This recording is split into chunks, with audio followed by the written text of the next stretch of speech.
All right, welcome back to another episode of Shadowrun Hong Kong Extended Edition. Today, it's a day like any other. We become a Shadowrunner and we gotta do more shadows, run some shadows. We're gonna help Isabel with her mission. I hope you guys enjoy. Like, subscribe, share, and hit that notification bell whether you're watching now or later. Hope you enjoy. Hope you guys are having a good week. It just started.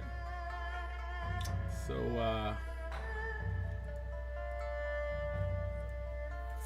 let's go.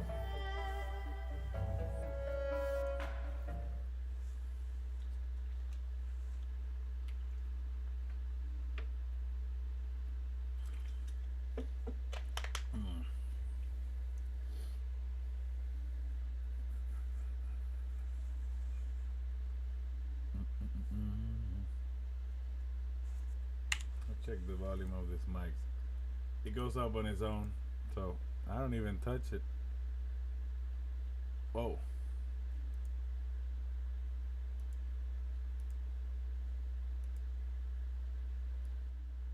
Okay, I think that's good. Okay. All right. So, let's read what we were about to read last time.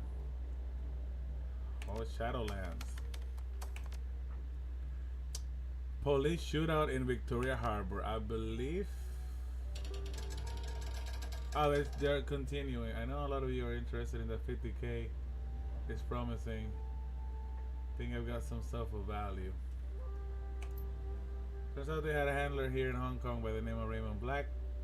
They tried to take him into custody the day before, but were forced to kill him in a shootout. Looks like Black and the terrorists are members of the White Star group out of Henan. It seemed while he started all about restoring Imperial China. One of those terrorists was killed was obviously North American. Why would she be helping a pro-imperialist group? You got money, you can buy any kind of person you need. You're in Shadowlands, Ome. You should know that. So what do we do about Black and his band of thugs? Anything we can use to track them down? That I've been able to dig up says that the Black was from Henan and was instantly related to the royal family. He spent a couple of decades in Seattle making connections in the shadows, preparation for an attack on the Free Enterprise Zone. I've attached those years.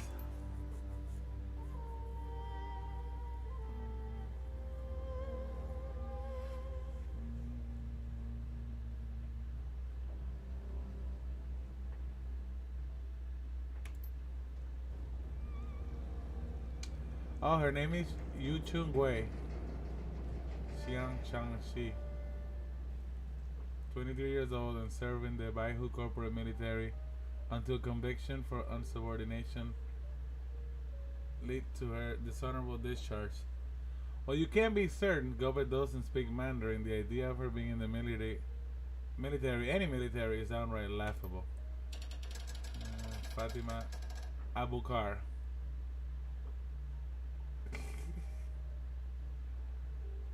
Bomb attack on the French embassy. Wow, they are really making up the stories to get us. Poesy bash. Poetry bash. Poesy. Alright, folks, we're trying it again, this time under a super secret code name. There's no telling how long this will last. So let the bashing begin. Super secret code name? You just ran the worst poetry slam through a Thesaurus. A thief on the run, a sailor and in the dark, the rat shaman lurks. Got one for the coyote shaman too. An unbound trickster, this shaman fears no peril. Wily coyote. On a roll. Divey. Here's another one if Matt can't stand it. Pulses of light glance of bright chrome, translucent spheres encase my treasure. Another day in the Matrix.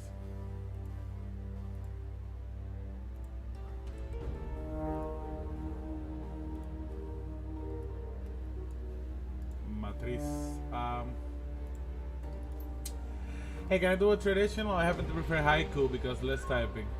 Gossamer treasures, infinity in your gaze, very pointy ears.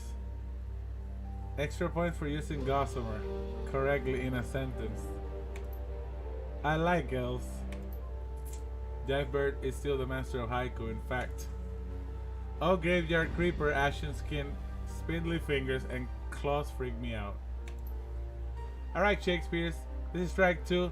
This thread is getting locked and you aren't doing this again, got me? This board is for deckers who want to talk shop.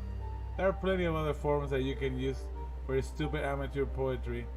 I suggest that you go find one. Dang, they don't want nobody having fun. If they're on the wrong forum, yeah. Top shelf sublet.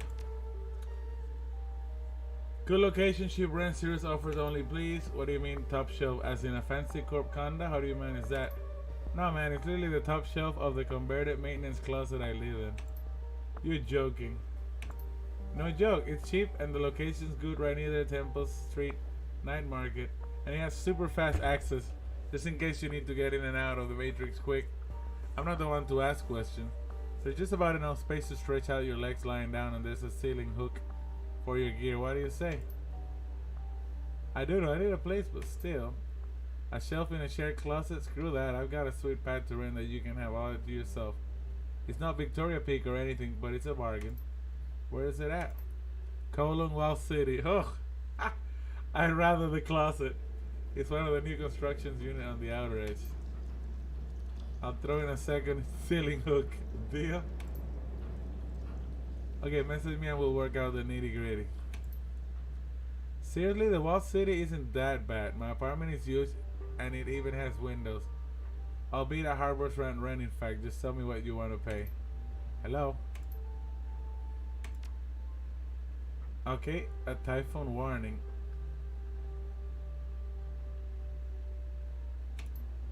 Imperial Japanese today.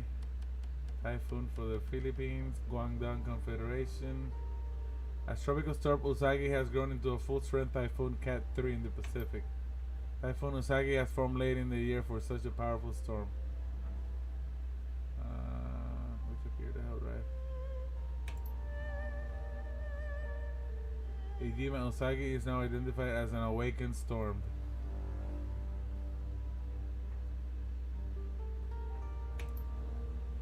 Awakened storms exhibit anomalous physical and magical behavior. Many experts believe they show reactive intelligence and possibly even self-awareness, and will resist making landfall to prolong their lives, even holding position against prevailing winds. Study of the storms is inhibited by their extreme environmental condition as astral disturbance. We don't need this in the future. We do not need awakened storms. It feels sometimes like hurricanes are awakened. In physical strength, Usagi may peak as a violent typhoon category 5. Whoa. Malicious storm. Okay, learn more of wild storms in Pacific this week's episode. Okay, we're not watching TV, so we won't find out. Moderate wings. Usagi does not have super typhoon potential. So why is a super typhoon? If this guy already can wake up, you get woke. A storm that's woke.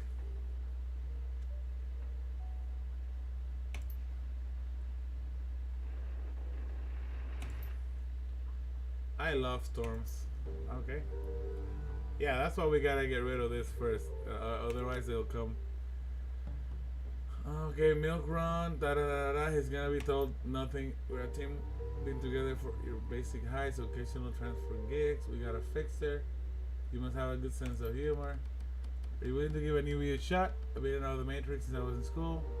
Raise some creds doing odd jobs, and I got a hot new cyber deck. Okay. I do know, man. We'd really like to find a long-term decker, and you kind of don't know. You said so yourself. Sorry. It was a milk run. How else would a Shadowrun a rat if it's not with an easy gig? I'm being upfront with you. Doesn't that count for something? Fine, I gotta test you. You hack this guy and change your password to erotic massage. I'm on it. Done, am I in or what? Say yes, say yes.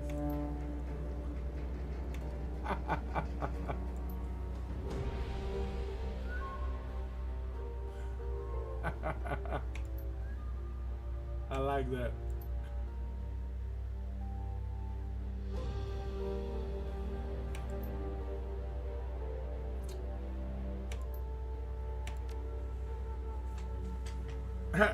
Verse smack. Oh my god, they're gonna get kicked out again. Will be the last Shadowland Poetry Slam. End of an era. In honor of Jybird, I created an expert system that writes haikus. It takes whatever being said and a thread and turns it into a poem. Might I fire it up? You shouldn't have, Snoozy. What kind of poetry slam includes bots? This is lame.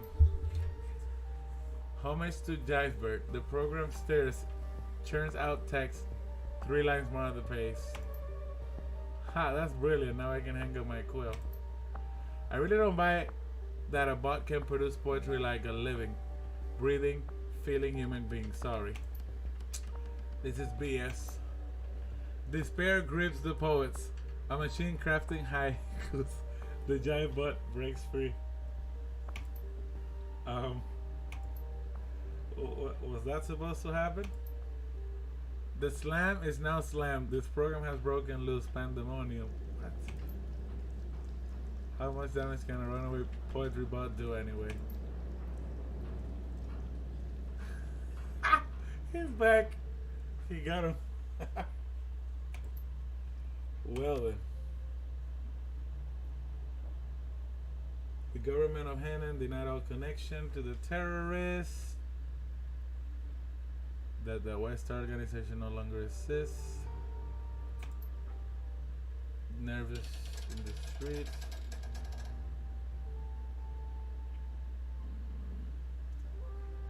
Okay, more news.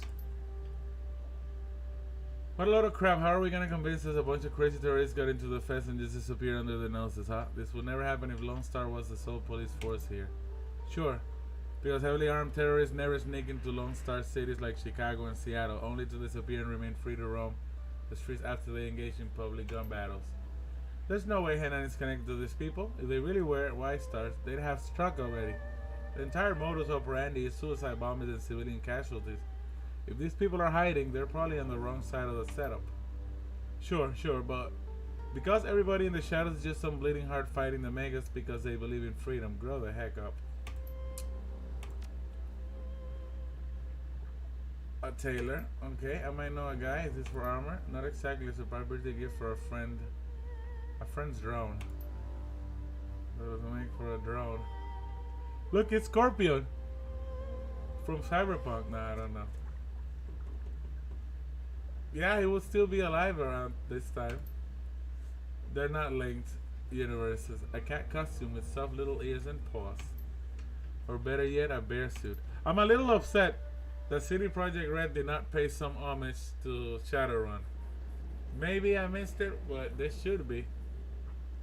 Maybe Jake Armitage showing in an article somewhere for Seattle. I don't know. That would be good. A red samurai outfit. Okay.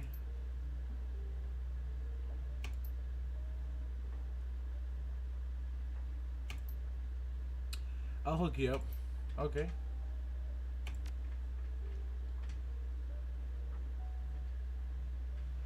It's wrapped. I've been trying to get under the table flight to Seattle for the past week. Off the books, no passport control. I gotta think nobody's making the trip. What gifts? Check the newsfeed, man. Haven't you heard that Seattle is on lockdown? Nothing coming in or out of the city without a thorough search for at least another week. They caught some smuggler trying to move some really nasty stuff in through a covered landing at Discovery Park. That seems like a bit of an overreaction. Tons of awful stuff moves through Seattle every day. What's so different about it this time? Not like this. You didn't hear it from me, but I have some friends with ICE. They say whatever it was, it set off the radiological alarm of the Coast Guard ship that was sweeping the area. We're taking fissionable material here, enriched and ready to go. Boom. No way. I don't buy that for a second. More likely some corp had an accident with one of their chips and dumped some radiological material. They just don't want to admit it. So City Hall is covering their butts. Don't dismiss the news so lightly. The smugglers were carrying cargo for winter night. It's only pure luck the cargo was intercepted at all.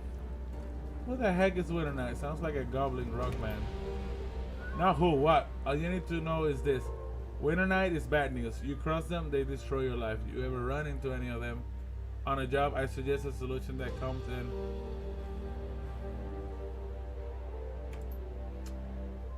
New Pinoy. Hi there, just arrived in Hong Kong for CFS and want to meet other runners from the Philippines. Salamat po.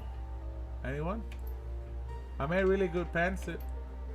Oh, you didn't? Why didn't you say so right away? Kumutsa po kayo. Lots of former Hug families here. Welcome. Hi, Taga Sanka. Me from Manila, I'm a decker. You? QC here, I'm a decker too. Pancit is fine and good, but you can also make the Nug one. PM me if you can. ¿Cómo está? Nice to meet you, Casey Blues. Hi there, Street Mage here. Might know some Pinoy runners looking for new. That sounds similar to ¿Cómo estás?, which is how are you in Spanish. ¿Cómo está? I don't know if that's the same thing. I don't speak that language. Welcome, welcome. Smiley face. Looking for Decker. Looking for experienced Decker for a polite, discreet milk run on the low level. Corporate lab, potential longer term arrangement. We got a terrible fixer and a long list of happy clients. You must not take experimental stims during runs. You must have a good sense of humor. Weren't you just looking for a Decker a little while back? I saw your ad, but I was wrapping up a one-time run with an old partner who's moved away. I'd be interested in meeting. Isn't Muffin Top Ninja your face ad? Did someone call my name? Hey, man, FTN, long time no beer. We gotta catch up, Sensei. Bring me on as your Decker. I guess the kid who answered your last ad didn't work out. That's not understand. I think we can count on you not to consume any drugs during runs. Most specifically drugs that were part of the payload. Payload experimental drugs that were part of the payload. I guess the kid died. That's tough. That's not even a rookie error. It's just lack of common sense. A real shame. That's pretty tough. Oh boy. On to trade eyes, we'll take anything. What? I acquired a used to place of cutting edge cybernetic eyes. My friends did a runner, so I've got eyes up to my eyeballs. As it were, make me an offer. They're not the whole 9 yard. 2010 vision camera, low light and thermographic modes. One size fits all, sold in pairs only, box set. Colors: brown, blue, violet, hazel, green, green fleckled with chrome, gold and chrome. But you got to install them yourself. Trade your Ranger's arm SM3. Comes with a matching brick face. Deal, message me. Can I swap my old cyber eyes for a new set? Seriously, anything but that. Can I buy one blue and one brown eye? Nope. You can buy 2 pairs. He was... Shankmeister 007 was clear. He was clear. If anybody ever had the hankering to go to Uncle Sid's house of pork in Tai O, I can only say the one thing. For the robot, all that's only don't. I haven't been able to leave my house in 2 days. The only reason I can even post it is because of the RAS overdrive on my deck. What did you eat? Maybe you were just unlucky. All I had was some shumai and ribs. That's pretty basic and hard to mess up. Unlucky is when I get a bad orange at the market. This is unlucky. This is something else. This is some kind of biogastrointestinal sorcery. I've been there with some sorcery. Yeah. Oh my god, I only ate there once. I still have nightmares. I felt like I'd eaten a wasp nest if the wasps were made out of rusty razors and also on fire. I thought I was being clever by getting the pulled pork sandwich when I ate there. Nope. Aside from basically being a pile of congealed sludge and the bread being moldy, it was a week before I could hold down anything more solid than congee. What, are y'all a bunch of children? Yeah, the kitchen is dirty, but I've eaten there dozens of times and not only once I've gotten sick. Grew up and learned to eat adult food. Wait a second, aren't you the person who was raving about that food cart on the corner of Kimberly and Observatory? You told me to get the Jutsu glazed horse stripe. Yeah, how do you like it? Pretty good, huh? If by good you mean the consistency of tar and old tires, yes. The tripe must have been a week or more old. And I'm pretty sure I smelled rot once the initial citrus blast wore off. Take note, this user advice on food is not to be trusted. Oh god, reading that actually got me to push past the rat overdrive. Now my deck is covered in vomit. Thank guys, I mean it. Nothing I love more than being sick and disgusting. We made it! Okay. Alright. Isabel. I'm uploading another Wall City report, this one old, from just after they rebuilt it. I ended up digging into the history of the place. It's just archival plain text. Sang was again accused in a joint lawsuit headed by Woodson Inc. of embezzling hundreds of aliens of New England. The plaintiffs filed an official complaint on Monday stating that construction contractors have been heavily pressured by Sang to use cheap construction techniques, while kickbacks, grabs, and misrouting of funds caused several hundred million yuan to vanish. Sang's legal team strenuously objected to the accusations, citing lack of proof and corporations' own damaged fortunes. Legal team spokesman Lee Shan had to say the Wall City contract was a disaster for my client. The project was sabotaged at every turn by union activists and competing corporations. TMS struggled heroically to complete the project despite the interference. This party had now added insult to injury by fabricating charges of malfeasance. Can't believe I said that word. Is it malfeasance? Based on the very obstacles which they themselves created, this has truly become theater of the absurd. Is it true? According to Consolidated Press, financial analyst Gertrude showing it seems unlikely. Sang has struggled financially since the Wall City project. Sang's stock, ticker symbol TMQ, Hong Kong and Tokyo exchanges, is trading at around 40%. Okay. He's seen in Wall City contest 4 years ago. Although investigations have indicated there's no evidence possible misconduct, no misappropriated funds have been found, and CEO Josephine Sang recently sold her Victoria Peak estate, citing financial difficulties. If TMS or the Sang family have been benefited from selling Wall City funds, they're not showing it. Mrs. Sang could not be reached for comment. Huh? I always thought that Sang rocketed success on the back of the Wall City. They should trumpet that in their PR. Yep. It's a brilliant piece of historical revisionism. The Wall City was a huge loss of faith at the time, but somehow they've rebranded the whole fiasco over the last couple decades. Maybe their underbidding made them seem like a real sucker and brought in the contracts. Isabel, I find the fact that you posted a financial article to be charming. White Prism, did you just hit on ISO? Amonita's gonna skin you. Nope, that's just WP. He's incapable of flirting. Would you date a woman named Amonita, and then try to charm someone else on the BBS? WP is just an aggro mentat with a poor social filter. You two must have an interesting relationship. Let's just say we radically complement each other. Wow. Yes, we are done. That means we are going to get ready for Isabel's mission. Alright, we didn't get down here. Let's see if they have something new to say. Because we already talked to the other people. Does he have something to say?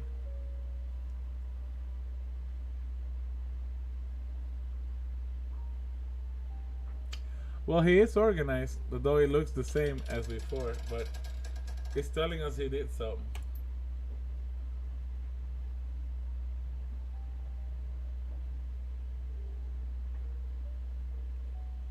Hello again, Wild Phoenix. Is there something I can help?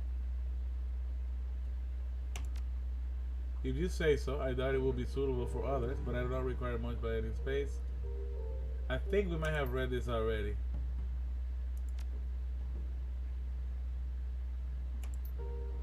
What were you reading? It's called Hagakure, Hidden Leaves, written by Yamamoto Tsunemoro. As a treatise on what it means to be a samurai and how one should best serve one's lord. Required reading for Red Samurai unsurprisingly. Looking for hidden meaning? I have it memorized, but sometimes I have found that reading the words reveals new meanings. Yes, I may have left my old life behind, but old habits are the hardest to shake. The author has a central thesis. When there is a question of life or death, I always choose death. Throw oneself into the fray with no resignations, and act on instinct alone. My current state of affairs speaks the truth of this more robustly than any lessons in a dungeon.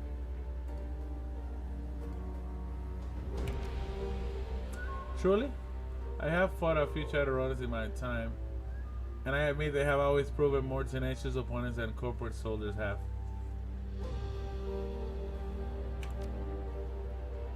And this is why I'm unconcerned with appearing dangerous. I appear dangerous because I am. What is left for me to lose but my life? Tsunemoto believes that to truly embody the virtues of a samurai, adherents should be mindful of the path at all times. Never stop training. Always question how one's actions reflect on the Lord. Above all, be prepared to do your duty be prepared to do your duty instinctively at any time, no matter what the cost.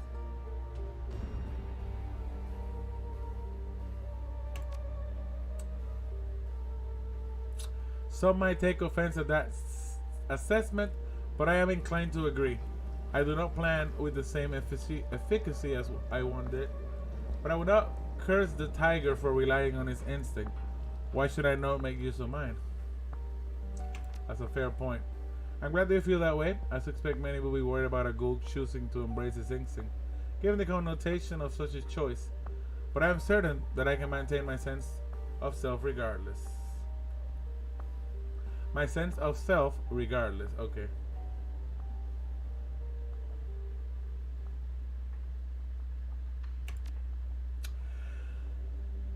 Yeah, because I guess you're supposed to, if you become a ghoul, like take yourself or something. I suspect he would not approve of my decision. For him, a commandment to take one's own life was sacrosanct. But he also had a strong belief in lords treating their retainers justly and with kindness. In practice, this was not always the case.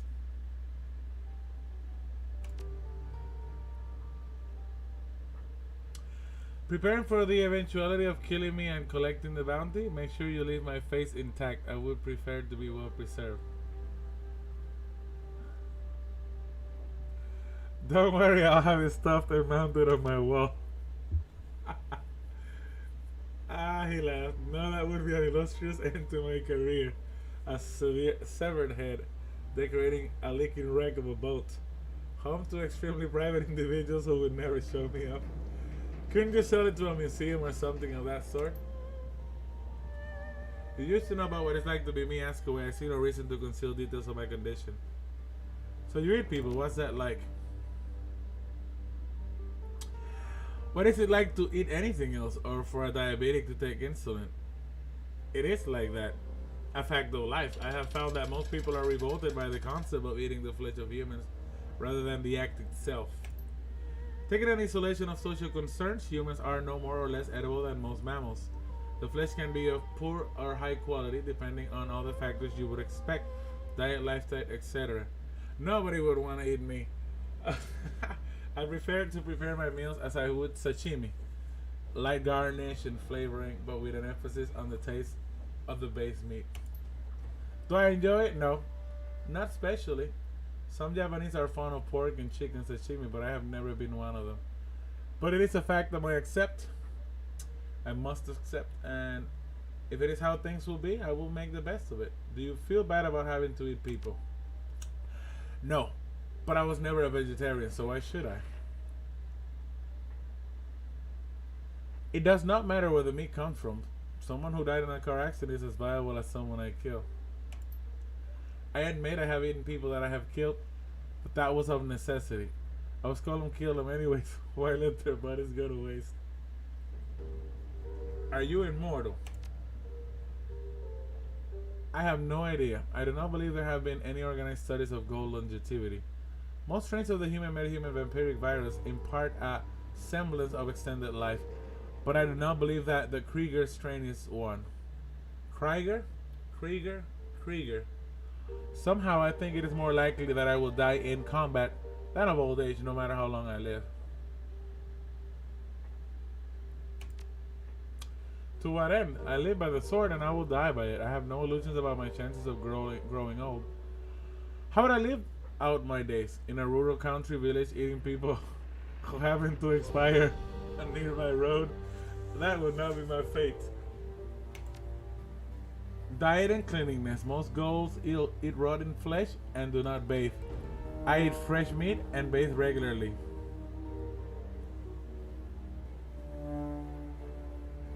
What's the deal with your teeth? What deal are you referring to? Did you file them down into those points? No. They are actually new teeth created by the infection. I suppose it is. So I guess it drops his human teeth and he gets new one. Must have been painful if it happened quick.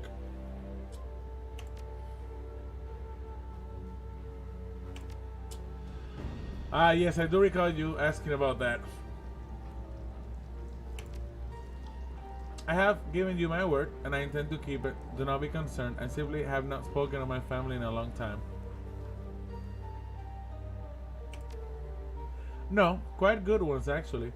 I haven't seen Yasuhiro in many years, but that is my fault. We may not have seen eye to eye when I was young, but we came to an understanding eventually.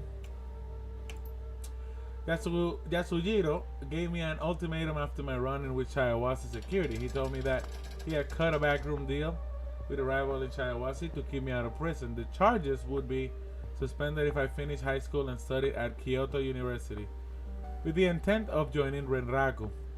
If I did not, Shiawazi would take me into custody and I would spend my time in prison. What did that cost him? I have no idea. He refused to reveal what he had been forced to do in exchange, but I cannot imagine it was cheap. Insider information, perhaps? A deliberately botched contract? Yasujiro was the manager in the Water and Power Division, so the deal would have been lucrative, but not secret. I have always taken my family for granted, raising the Renraku family, going to Renraku schools. I always had a sense of place, of belonging where I was. The thought of all that vanishing, I simply could not imagine it. Suddenly, the reality of my actions became clear. From then on, I tried to be the son he wanted, and he seemed glad of it. Very much, we grew much closer over the next year. He took time to visit me when I was living in Kyoto. He was a very busy man in those days. A lot of responsibility and very little time for himself. I was impressed that he could carve off as much time as he did, just go to camping with his son. Very much so. The land around Kyoto is protected from development due to historical and cultural significance. Most of the mountains are considered sacred, so the Diet declared them a national preserve. We made several trips to the area between Kyoto and Nara. Around the village of Ide, we camped in the mountains above it. We would hunt deer and boar there, using my family's antique arquebus. It is a sort of expediency. It is nearly impossible for a private citizen to own a firearm in Japan, which is why you may so often read of yakuza attacks involving swords and cleavers. As the Tanegashima that my family owns is from the 18th century, it is exempt for ordinary regulations. Perhaps ironically, hunting with my father is how I learned to prepare raw meat. Strange to think that such activity served as training for my current state of affairs.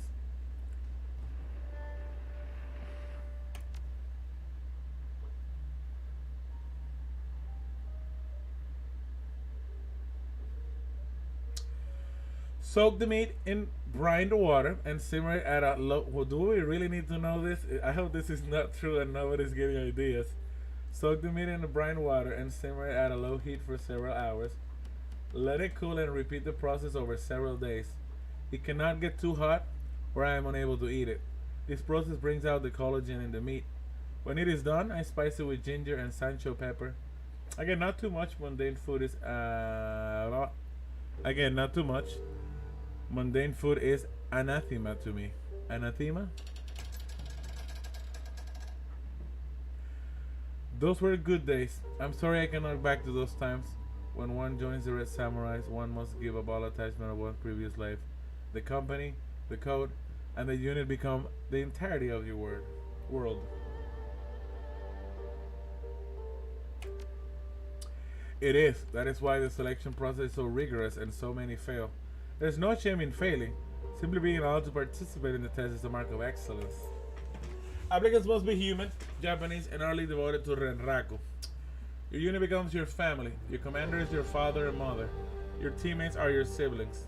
Red Samurais are not allowed to reveal our identities and positions to anyone outside the Special Operations Group. Even if we wanted friends outside the unit, we could not have them. Fair question, give him a mouthful useful indiscretions. Are you familiar with the Kempei Tai? The Kempei Tai are the political arm of the Japanese military, much like the commissars of the Soviet Union. They are responsible for enforcing political and social orthodoxy. This is not just within the army, mind you. They also enforce certain laws with regards to the general populace. When I was enrolled at Kyoto University, I studied global security and political science. It is the major generally used as a gateway to private security postings with both government and corporate militaries. I knew I wanted to fight. I was a young man, and my blood was always up.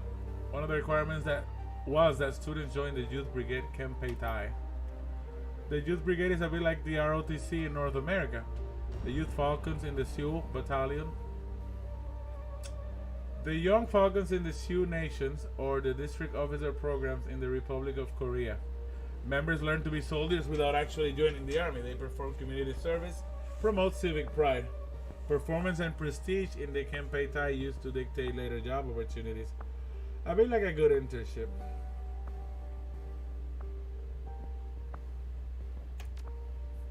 Not at first. Later it became pleasant. Power is a heady thing. Heady thing?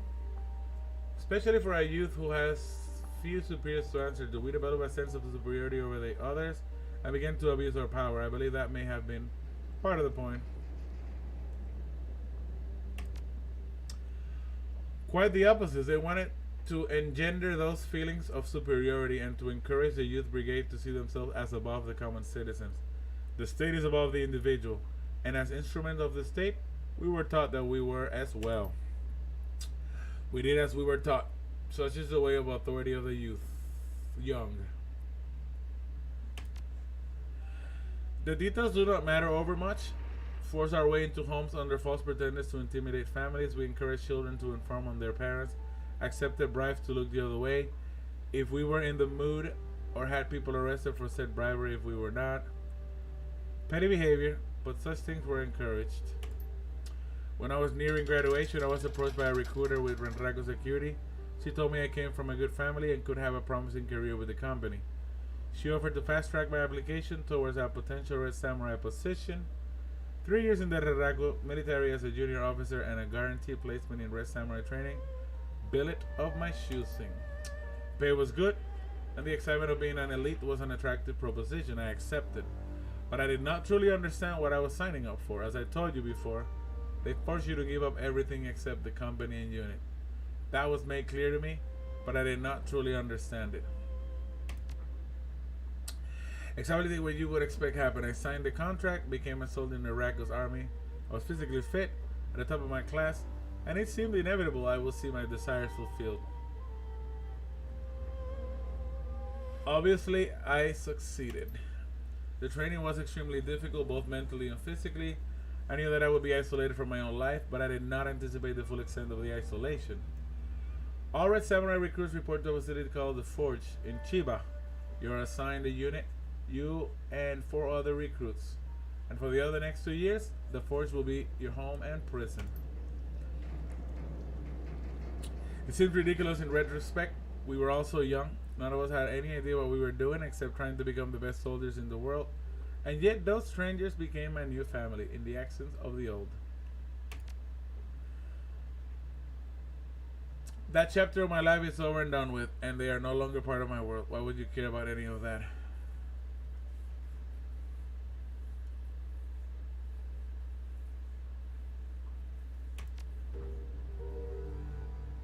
Very well, that is a fair point.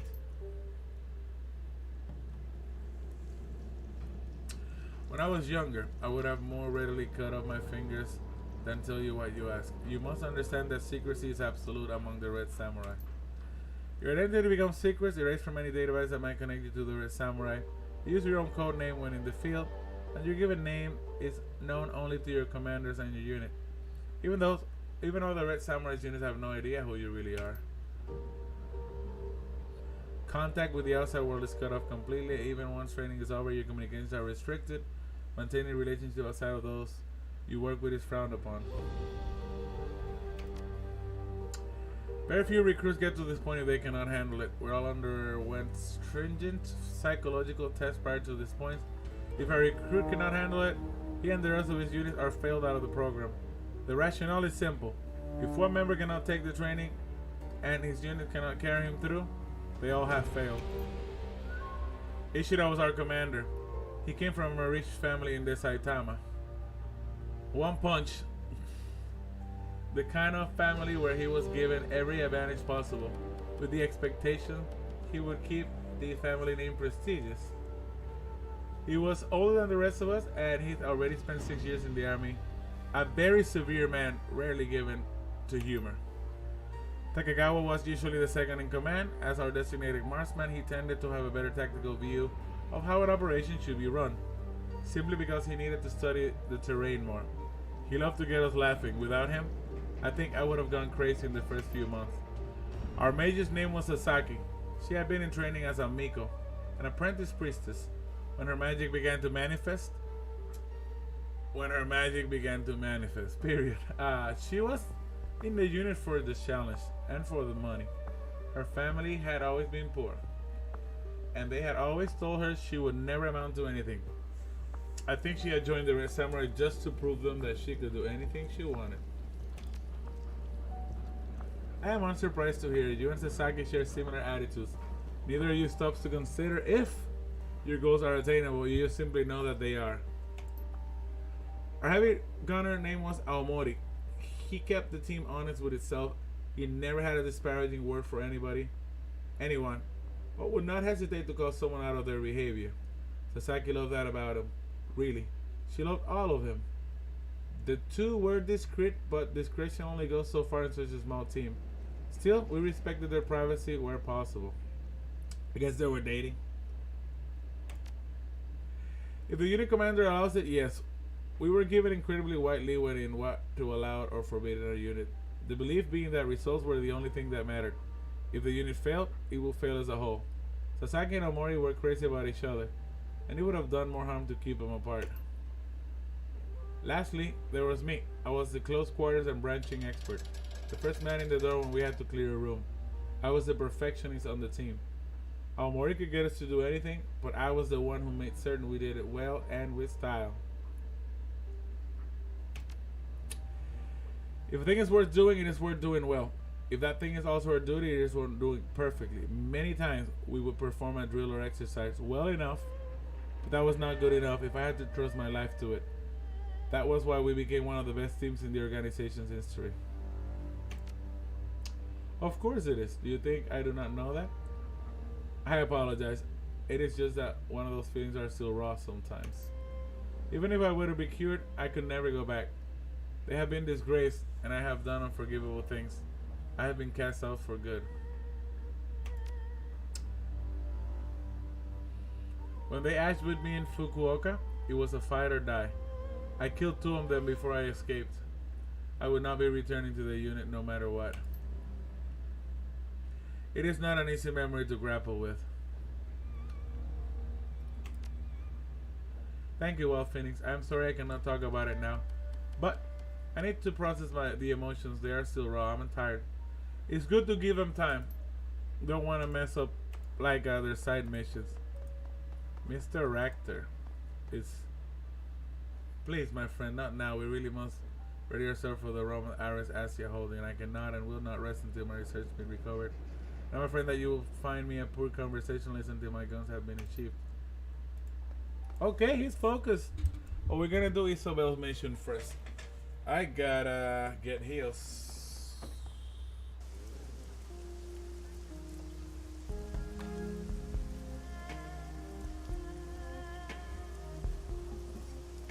Boom, boom, boom, boom, boom, boom, boom, boom, boom. What? Not here. Over here. Run! Run! Run, Asuka, run!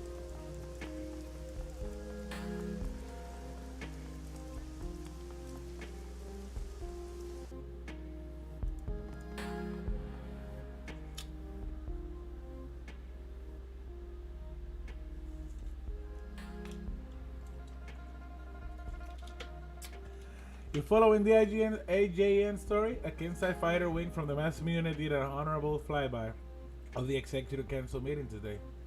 They're rattling the saber hard. Everybody's being courteous as hell, but nobody's blinking.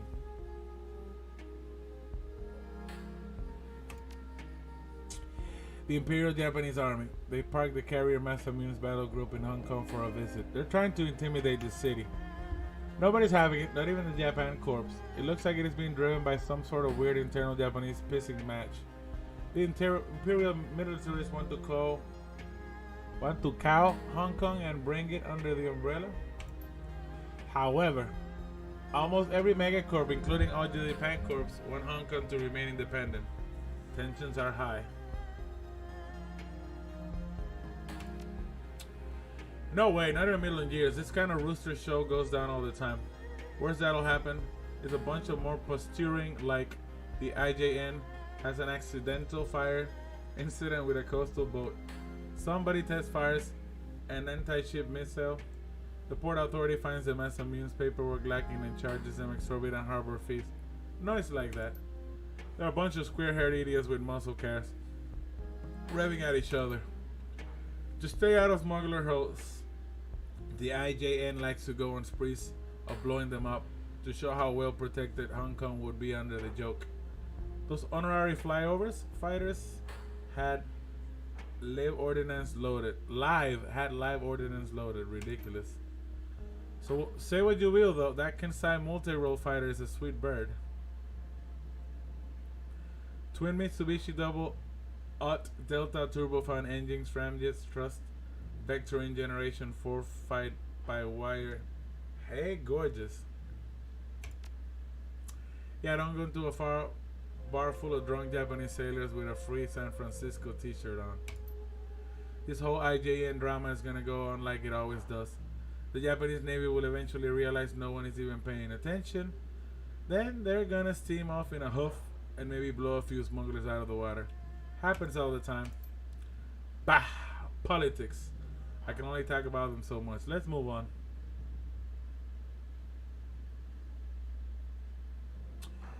You mentioned we know about essence, so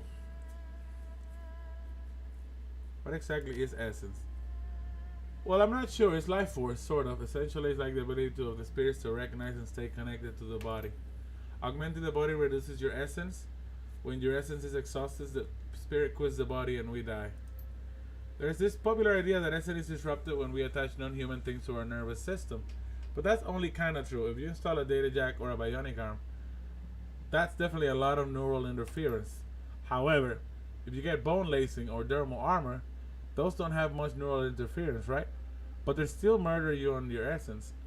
The body still recognizes them as alien and invasive. So, there's something more to essence than just a neural interface. There are all sorts of weird theories about essence and biospiritual integrity and stuff. I've tried to read some of the medical papers, but it was like trying to drive a go-kart through a blackberry thicket. Hell if I know what that really is. Nope, but there's a ton of research going into it, like hundreds of millions of new energy. The person who figures out how to restore essence is going to change the world. Which is our boy Ractor. He has something we're about to find that will help with the essence. Think about it. We might be able to achieve full biological regeneration or even resurrection of the dead. I wouldn't need replacement parts. I might just be able to grow my own body back. That'll be something else. Well, no, I guess Ractor is working more mechanical, going beyond mechanical maybe. Yeah. Can I install cyberware below 0 essence? No. You drop to 0 essence, you die. Every hardcore street soldier asks that. Trust me, there's no way to do it. However, it seems like people can cultivate the ability to carry a little bit more cyberware. Theorists think it's really just making the essence you've got go further. As long as we're BSing though, there are a lot of rumors about cyber zombies. Corporate experiments in deep augmentation going into negative essence. That's scary. Hell, there's even been some convincing evidence posted by runners that these experiments exist, but no credible medical entity has ever recognized proof. If that tech is out there, it's light years beyond anything you'll find on the street. Do I think the corps are doing their research? Of course. Why not? But does it work? I have no idea.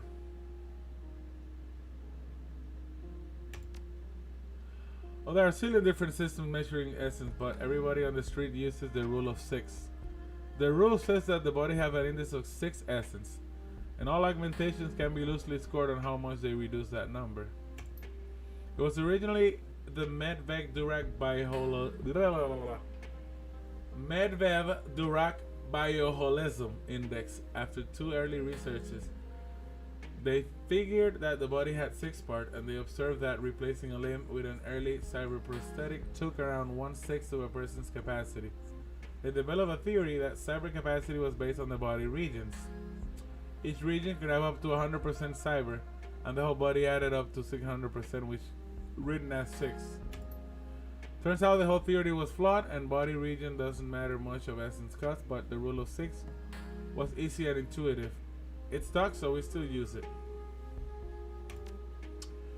I've got the ACHIS, Acquired Cybernetic Hyperimmunity Syndrome. My body rejects all sort of mods and biotech.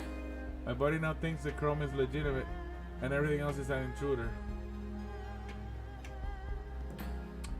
I've got a list of 70 things I'm now allergic to, including bioimplants, so no clone limbs for me, kind of a bummer. No horseradish either. No carrots, no barbiturates. Man, I used to love horseradish. Essence is cool stuff. Cool stuff. At the end of the day, I don't know what it is. I just know that I'm almost out of it. Hey, I'm not busted up, you insensitive jerk. I'm economy size.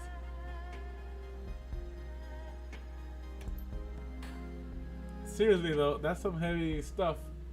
It'll take a while to tell. Do you really want to know?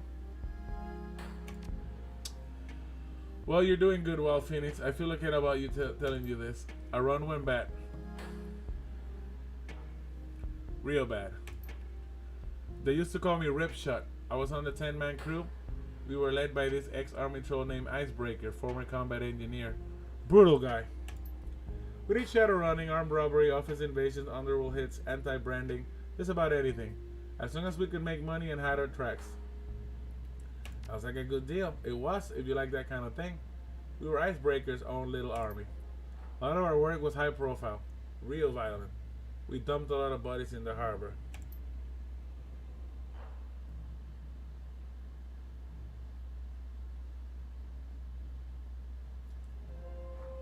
Then we had this one, Job. Hey, I can sum this up real quick, otherwise I tend to get long-winded. What do you want? Sum it up. Give me the full story.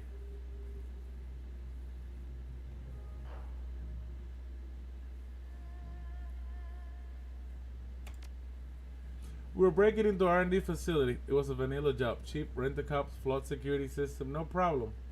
It was going like clockwork. I was out in the command van on Overwatch. Bam! Something hits the van like a freight train. The walls crushed in on me. There was a flash of light, then darkness, stabbing everywhere. Pressure like a mountain falling on me, feeling crushed to pulp. Then I blacked out.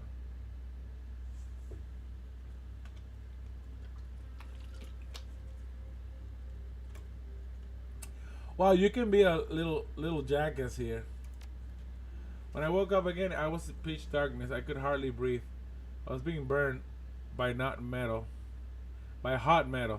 The pain was indescribable.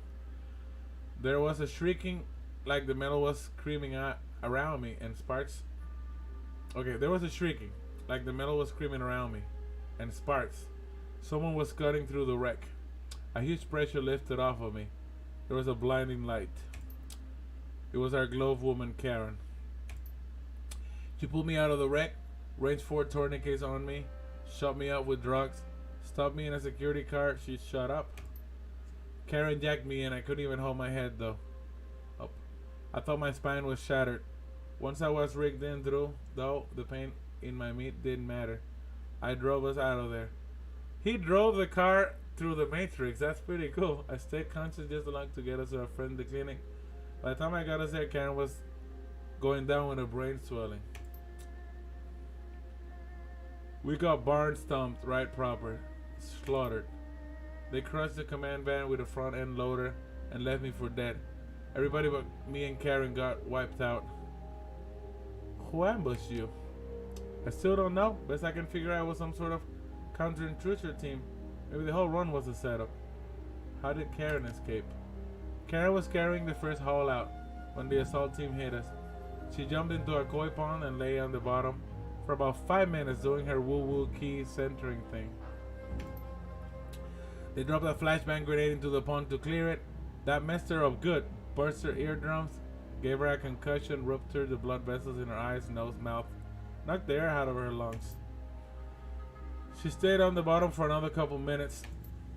I once asked her what that was like. She just said painful. That was Karen, stoic like a concrete block.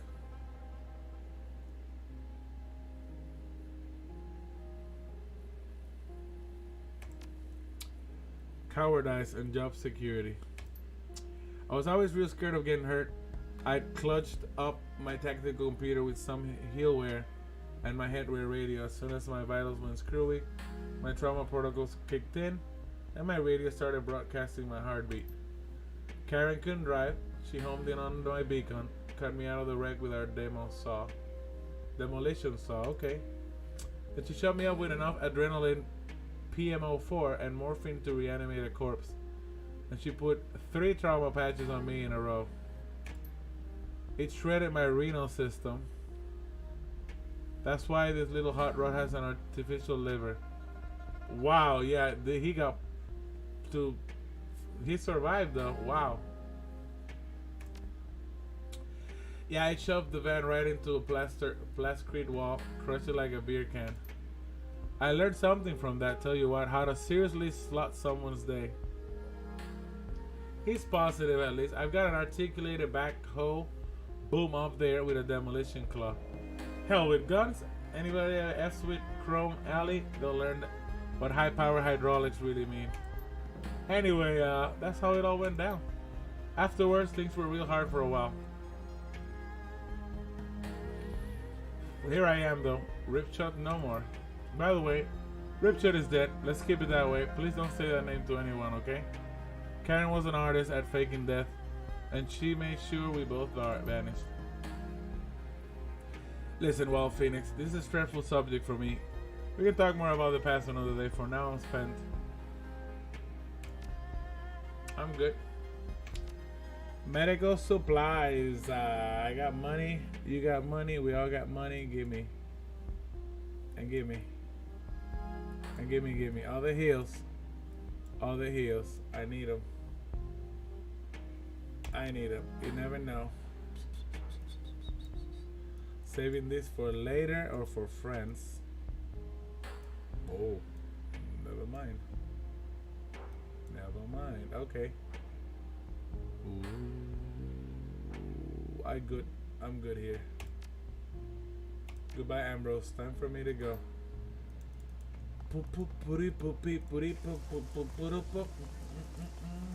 I might have something for him, so I'm gonna check him out quick. But we're ready for the mission. Yo, T0, gotta go, man. This is the cat I was telling you about. Well, Phoenix, what's going on? What have you been up to?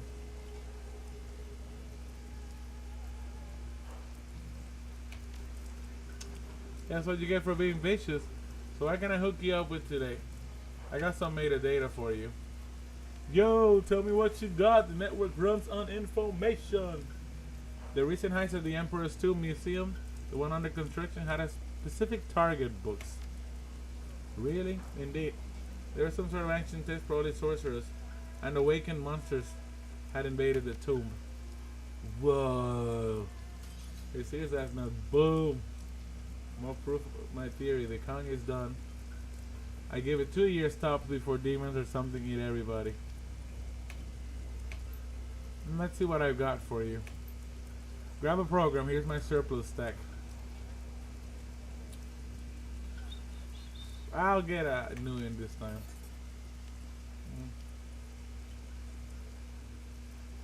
Boom. Show me what you got. No, I don't need this. No. I don't need this. I got something. Although that looks kind of cool, but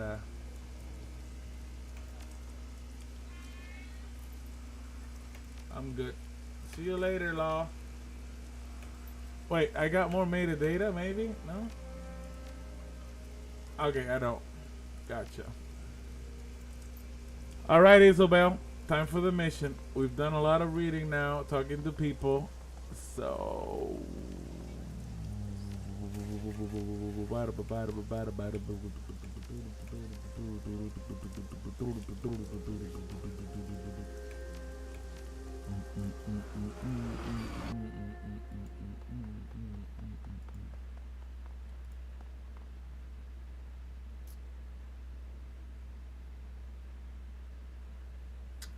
Transing to Kai Tak to board a charter bus to DECCON. This one. Then after this one, we go the kidnap next, and then that. So let's focus on that first. One mission at a time. Can't get too carried away. Could be here 4 hours doing missions and reading a lot, as y'all can see. Okay. Obviously, she's got to be in the crew. I think he would like to be here because this is the DECCON. They're going to have riggers and deckers. Makes sense. And we don't need anyone else. He's not into that. She's not into that. He's dead or something. I don't know. Let's go. Let's go to a Decker convention. Heck yeah.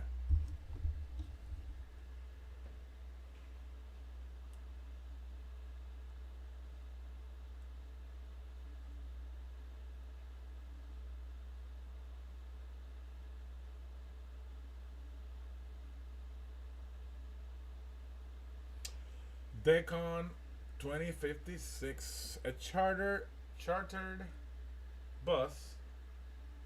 Hold on, let me. A charter bus carries you from Kai Tak to a mid-range hotel in Suen 1. All around you, the happy chatter of your fellow passengers fills your ear. You hear tech speaks in a variety of languages and dialects. Talk about new lines of drones and decks, arguments over innovations in data jack technology, and baseless speculations about the next season of Urban Brawl. Your guest badge, a glossy slip of laminated paper emblazoned with flashy logo, hangs on a lanyard around your neck. Your ticket to the convention hall, and the only disguise that you should need. The bus drops you in front of the Harbor Spires Hotel, and you promptly circle around the back to find a service entrance. Isobel should be waiting for you inside. Let's go, Isobel.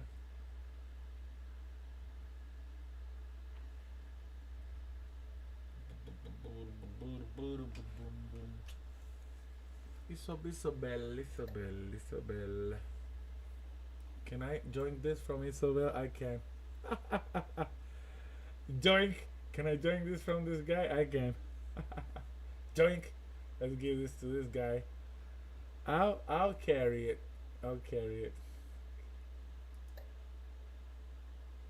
That's a cool rock grenade launcher. Okay.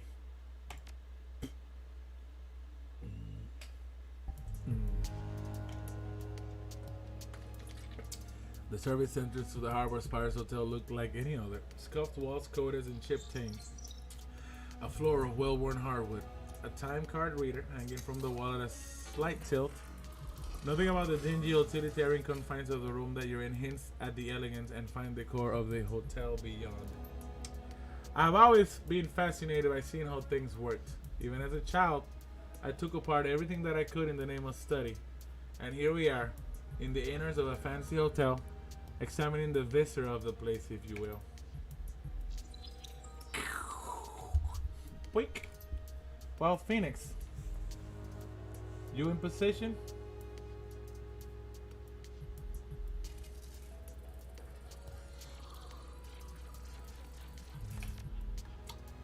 Alright, so... Oh, we're losing...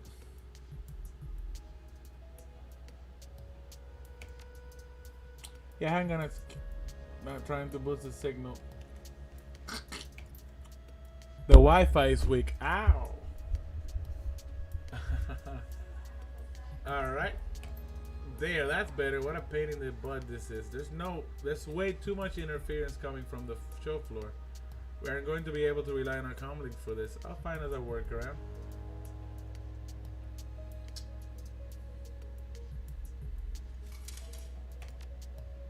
Like I said, I'll find a workaround. For now, let's concentrate on the task at hand. Yeah, she's got more decking than I am.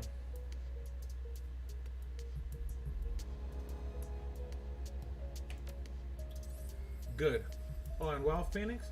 We aren't going loud yet, got it? Whatever you do, don't start shooting. I'll try. We can't afford to send Rumbles running before we can get him cornered. Right, no shooting. Alright, this should be fun. Let's take a look at this deck convention.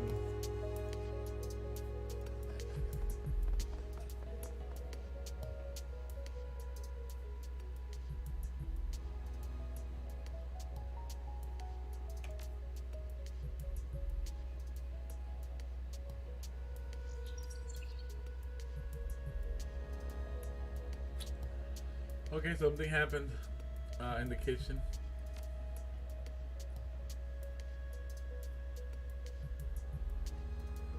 Not yet. Oh, we don't want to set up. Do we want to?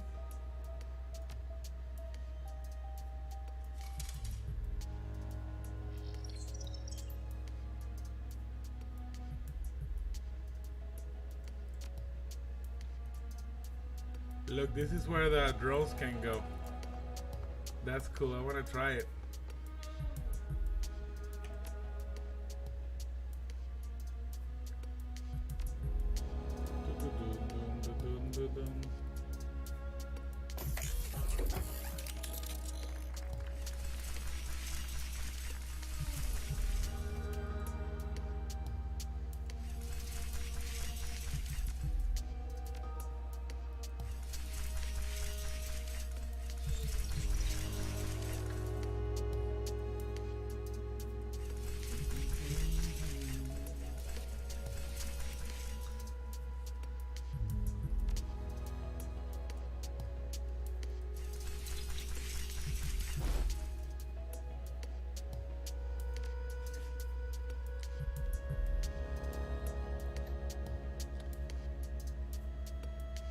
Size 4.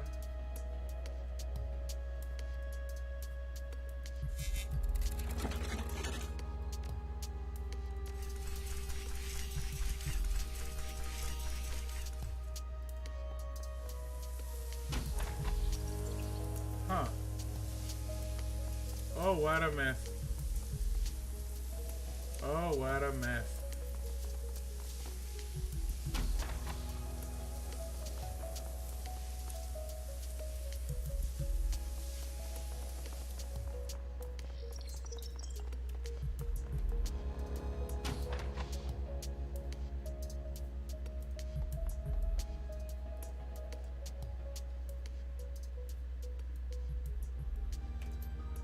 Hey there, are you the Imperator? Cause if you are, I got your stuff. Yes, that's me. Great. You wanna see the whole stock, or do you just wanna buy the items that we discussed?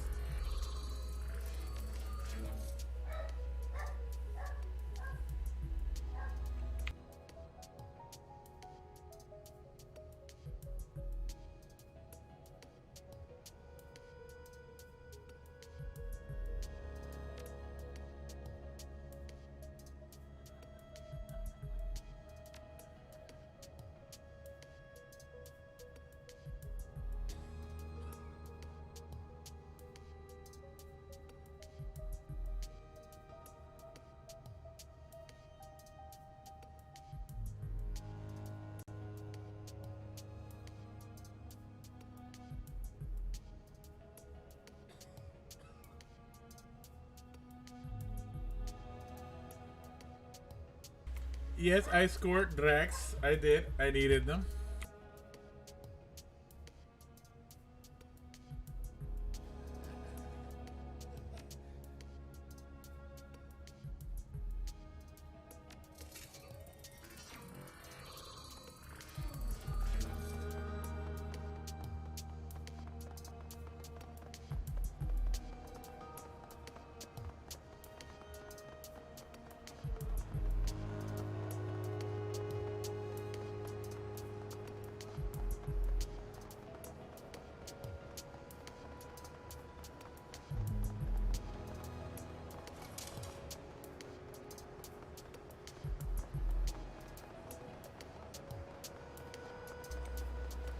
Alright, let's go get her.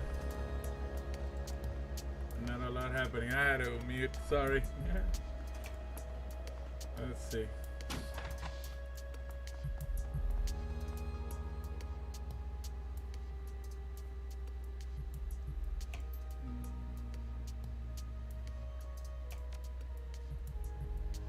Good. This will work.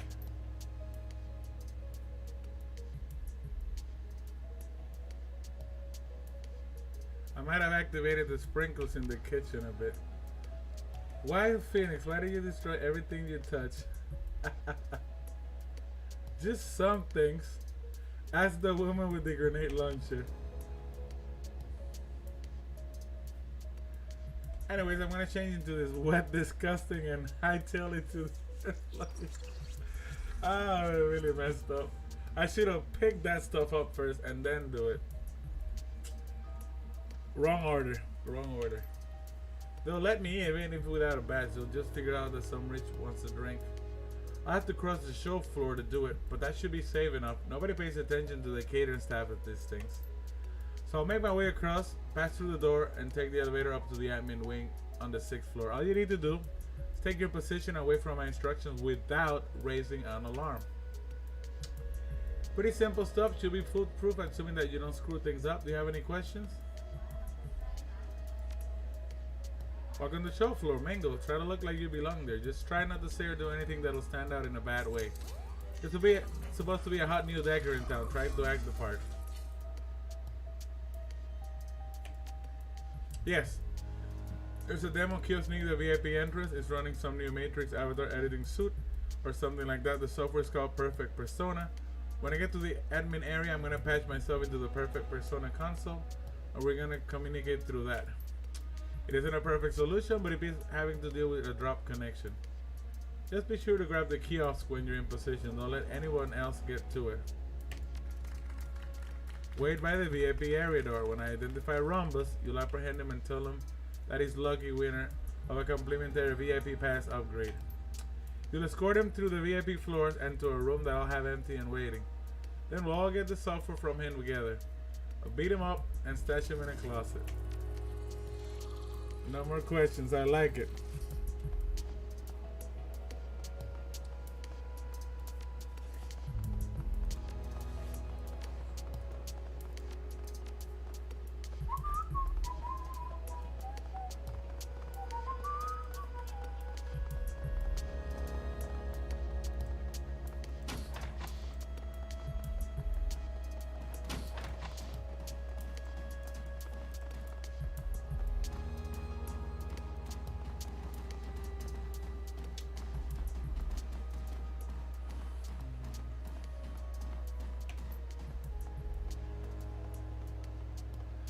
Sorry to say it, but we're a bit cramped right now. If you hang tight, we should be able to squeeze you in soon. There's maybe a half-hour wait.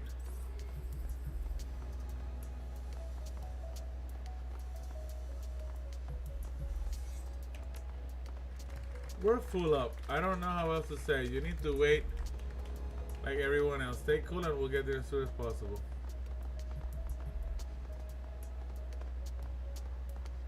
Yeah, I don't wanna cause any commotion here, so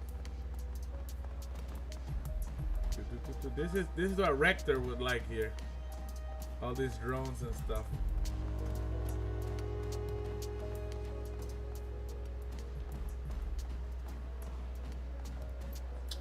Hey, what's going on?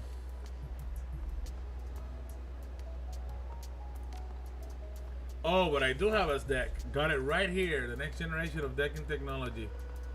The Cranial Cyber deck, which is what Cyberpunk uses, basically. So, pretty linked up stuff. It's the apex of modern decking technology, miniaturized, compact, easy to sneak into the most sensitive of locations. I don't need to lug a great big external deck around with me anymore. It's a night and day difference between this and my old Fairlight Excalibur friend, night and day. Why wouldn't I? It's compact, versatile, it's fast and powerful. With this sweet baby, I can deck wherever I go, whenever I want, without having to lug in something the size of an electronic keyboard around me. It's the best of all worlds. I'm telling you, you've got to get one for yourself. This guy's an idiot. Cranial cyber decks are a terrible idea for more reasons that I can count. Deckers swap out their gear every couple of months. You want someone monkeying around in your brain that often? I'll make it easy for you. You don't. So I have sold you on a cyber deck of your own yet? Come on, you know what I have.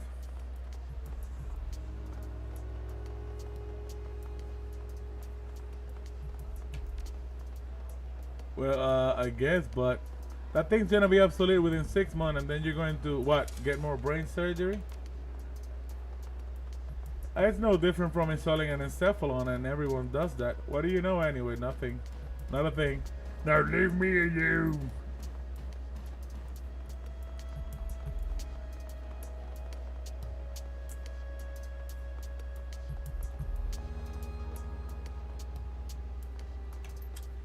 Okay, I can do the admin but I can work with it. Are you in position yet? No, not yet. To the waiting position in the VIP and use the kiosk. Remember, perfect persona.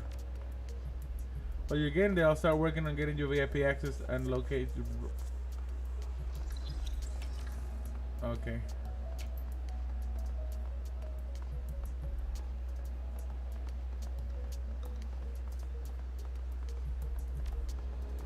Yeah, let's do it now. A little bit of exploring real quick.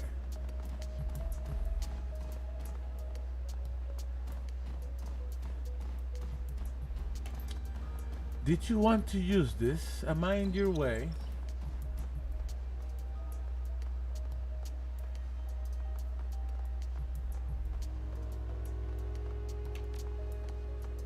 Oh yeah, I guess that is not supposed to do that. I wasn't really paying attention.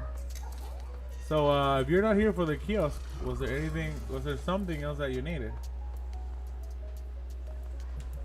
You aren't a decker, aren't you? Why do you say that? Because you're at a software demo kiosk and you didn't notice that I was glitching out on you? Yeah, I guess that was kind of a giveaway, wasn't it? You're right, I'm not a decker. But I'm enjoying the show, so if you wouldn't mind.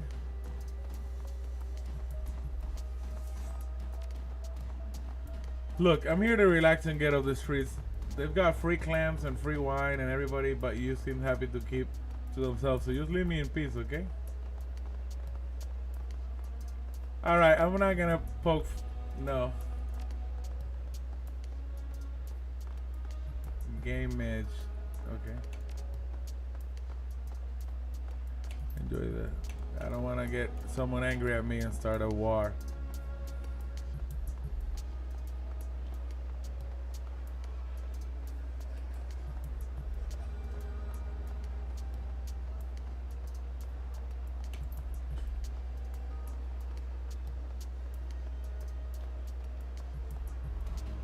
He looking cool and all the cools. He has all the cools. Hey, you want something from me? What's up?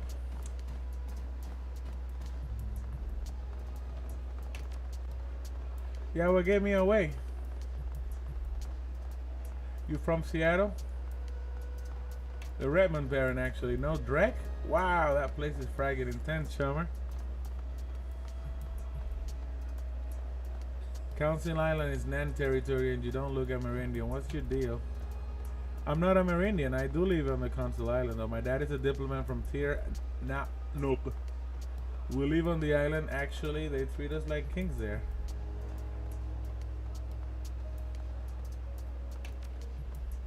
You should be. My dad is related by marriage to a minor member of the Connaught family.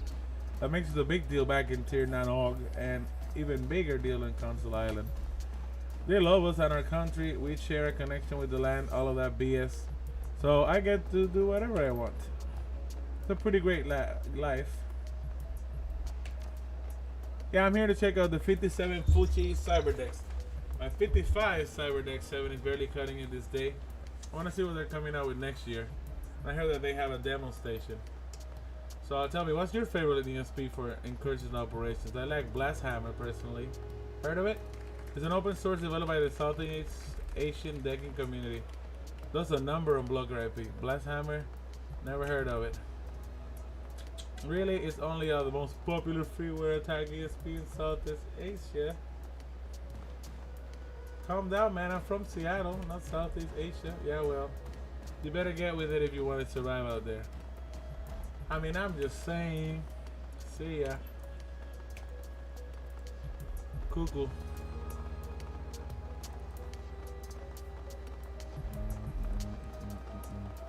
Look, that's a gaming computer right here. Let's go check it out. Display the third-party cooling system. Oh, that's a cooling system? Nope. Then, ain't this a hell of a thing? Lovely show, lovely show. Lots and lots of shiny toys.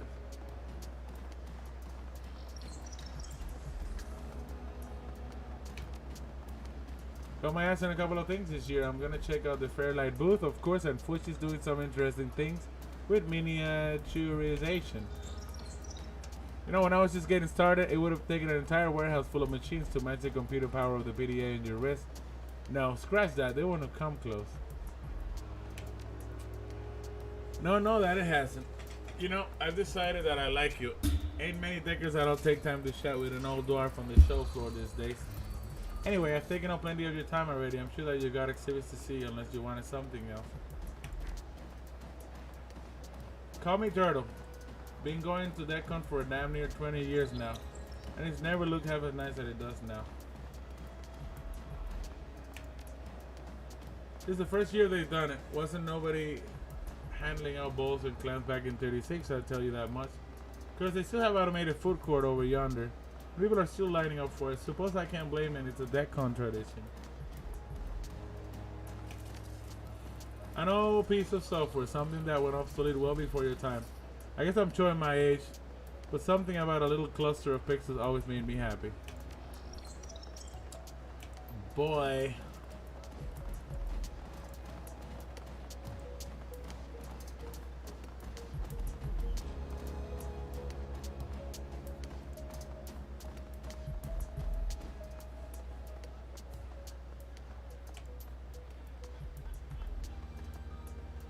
Welcome to Mr. Ling Bing's Time Data Shack special shows, prices, president only. Feel free to browse. No. I don't have the money. I don't have the money, so I can't buy nothing.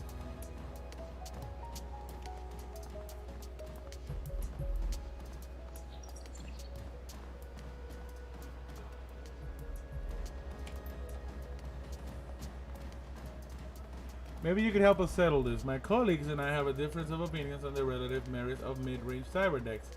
Would you agree that the Fuji Virtua X is the best mid-range deck in its class? You always do this, Harridan. You word your questions to lead strangers into giving the answers that you prefer. And the community consensus is that the Virtua X is just an overpriced rehash of the Cyber 6 in a nicer looking case. I don't know if that's true. Oh, shut up, Beers. You're doing the same thing. Besides, everybody knows that Fuji is going down the tubes. Villiers is pulling assets out of the company and transferring them to these other holdings as fast as he can get away with it. So if Fuji is collapsing in on itself and Fairlight doesn't do mid-range machines, then Allegiance is obviously the prime to Navahat here is Allegiance's #1 superfan. In case you couldn't tell. Never mind the fact that the only current product, the Alpha, is woefully lackluster next to the competition. We've been going around and around on this for hours. So what do you think? Which deck is on point to be the best in class mid-range in 97? I don't do a lot of research. I prefer to build my own. That's funny. You're a DIYer, huh? So you're telling me that you can cobble together a better deck than a Fuji or hell and Allegiance by yourself?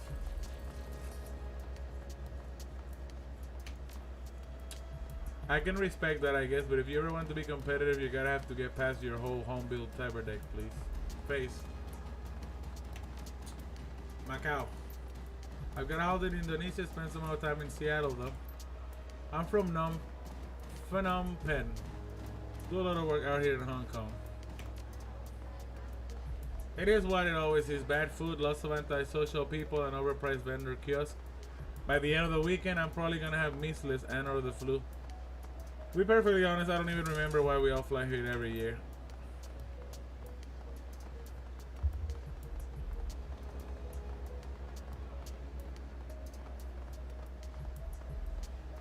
Beers. We come out here because you start getting excited about the show months in advance already. You left me 15 voice messages to make sure that I remember to book the hotel room. That's because I remember what happened in 52. I do enough sleeping on the streets back home. I don't need to do it when I'm on vacation too. How many times I have to apologize for that? I'll let you know when you can stop. Okay. See ya. Good chat, good chatter. Time to go and do the mission at hand.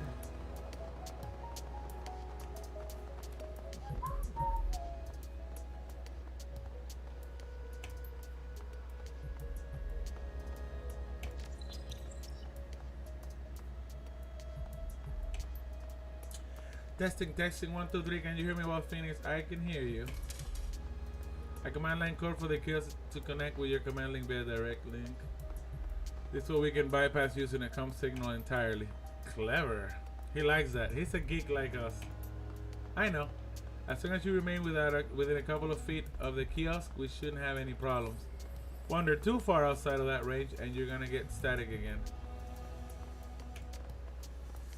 That's what I said, right? Now that we're all linked up, give me a second and I'll locate Rhombus.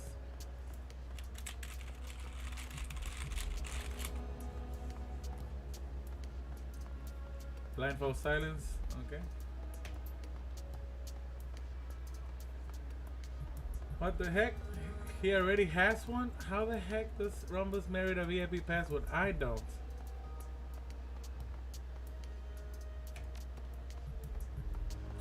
I'm twice the decker that he is, and everybody knows it. What makes him a VIP when I'm not?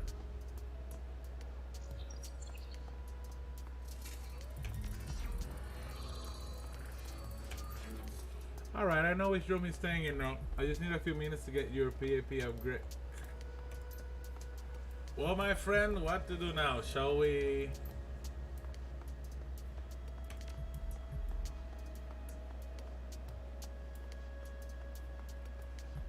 She get caught? I'm gonna ask you again, what the heck were you doing here? Take your time and make sure that you're telling me the truth. I'll know if you don't. Oh, okay. She looking nice. Took all the makeup off and everything. I was looking for the person who ordered this coffee. But you were looking for him in the Matrix? And besides, you don't have any coffee to try again. Alright, Isabel, listen up. Say what I say and you'll be fine. Say okay if you understand. Do I have to coach you out of this, really?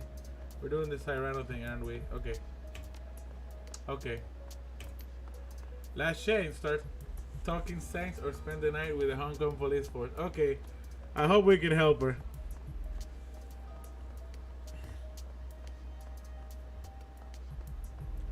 I just wanted to surprise my boyfriend. He works in this room. No, I'm not saying. I just wanted to surprise my boyfriend. Apparently he works here. You don't have time for this. Just kick her out and be done with it. Yeah, you're probably right. I'm gonna let you over with a warning this time, but only this one. If I catch you anywhere near this room again, I'm turning you over to the police. Got it? But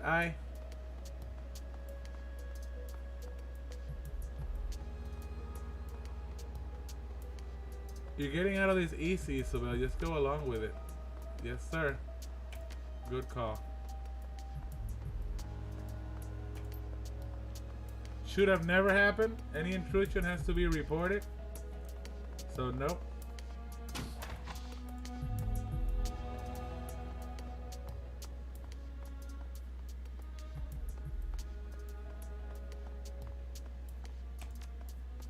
You're right. At least I know where we have to go.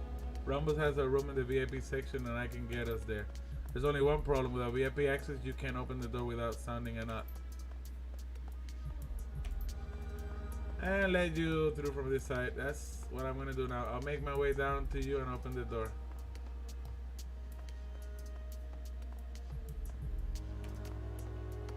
I did, but that fix required me to be jacking to the hotel's computer network. I'm not anymore. I'm still using the kiosk to talk to you, but I can't route messages to it directly anymore.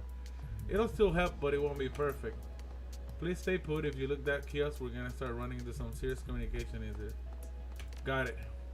Oh, and I need your help if I run into more people up here. Well, Phoenix, in case you hadn't guessed, I'm not exactly a social butterfly, and if things go loud, I'll really need your help. I've got you, girl. I've got you.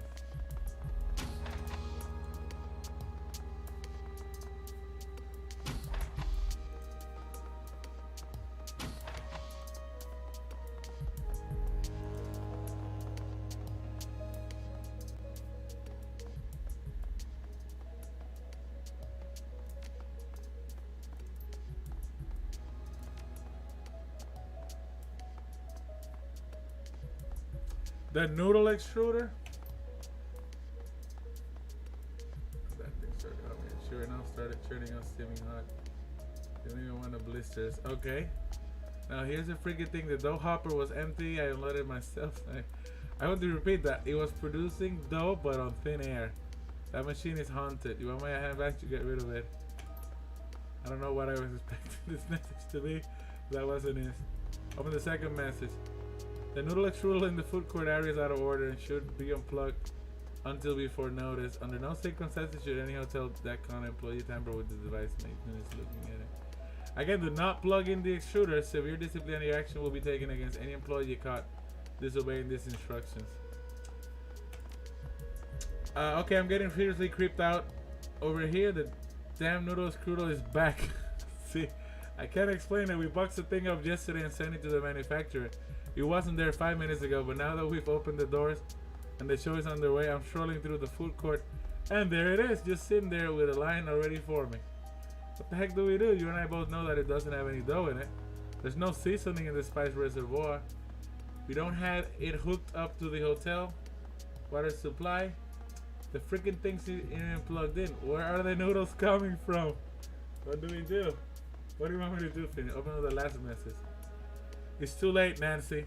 At least a dozen people have already eaten from the thing. You can't shut it down now, and we sure as heck can't let anyone know about it. If the people were to get sick, the show could be held liable. Look, if it's any consolation, I've been pouring through the logs of old shows to see if anyone had mentioned the noodle strudel, and I found something. The exact conversation 14 years in a row. I don't know what's happening with this machine. I don't know where it came from or how or why. It's a part of DECCON. Nobody can get rid of it. Nobody knows how it works. It just does. And people keep coming back to visit it. I think that this is a blessing in disguise. That's what I'm telling myself anyway. Just don't question it. And everything will be okay. I don't even know what to say about this. What do you want me to do?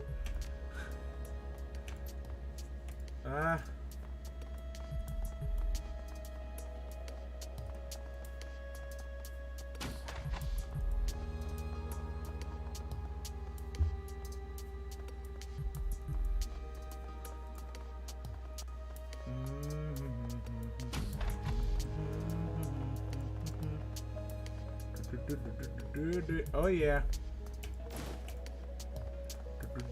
She got back her heels. Okay, no here, no here. Okay. We go down.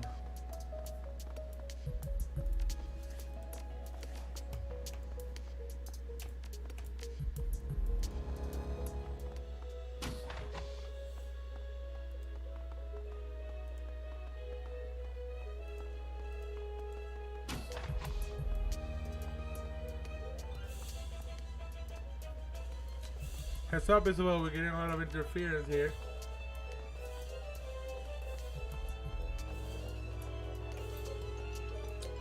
Working the show, huh? That has to be hard. I'd feel tempted to blow off work and go check out the kiosk. Maybe taking a panel or two.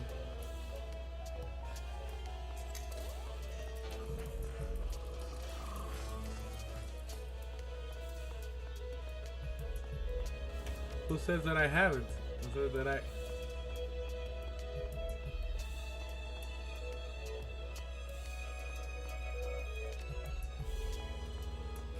Oh, that's an interesting trim game. Been decking under it long.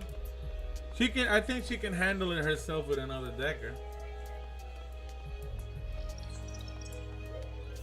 A couple of years now, longer than anyone else to use the handle.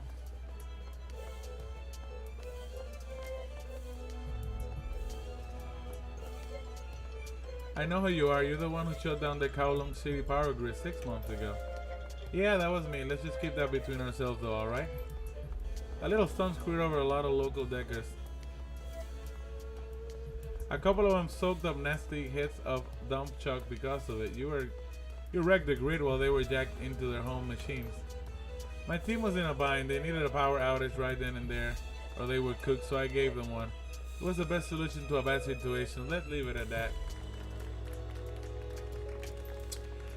There was this Decker. She lived in Hioi. Called herself Spinster. She was a good person. Now she's in the ground. She never came back out of the coma that you put her into.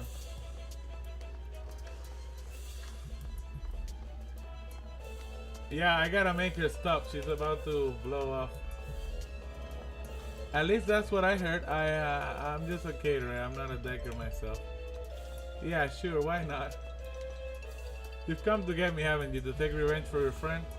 Did her people point out a contract to kill me? Is that it?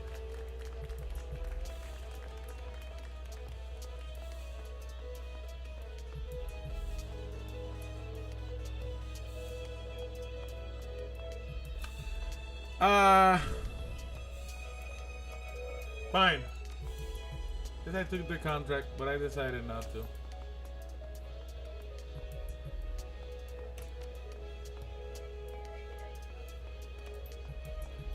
Did what I had to do. You were in my position. You have done the same. If you have gotten them killed, he's shouting the son of it with reverence. There was no third way out of that scenario. I would not have. Isabel, stop. Listen to me. What? You're crazy, an insane person, and when I get out of this elevator, I'm going to the hotel security office.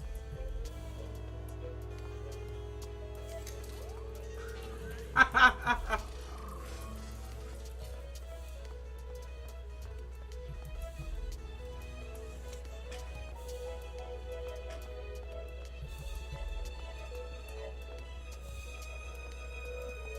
don't know what to pick. I don't want her to talk bad about herself, but that could help her. Telling him to chill out when he's already on edge, that could be bad. We could apologize to him, but I don't know if it's too late. She kept going. I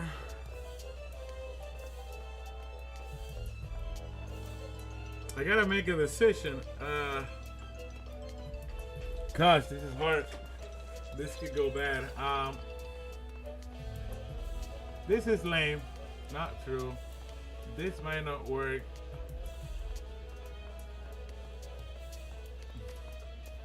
You don't want to turn me in. My boss will be very unhappy. I work for Kindly Chang.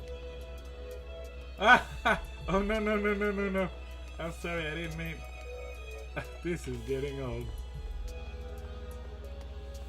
Alright. Remember what we discussed. You keep your cool, and this turned out well for the both of us.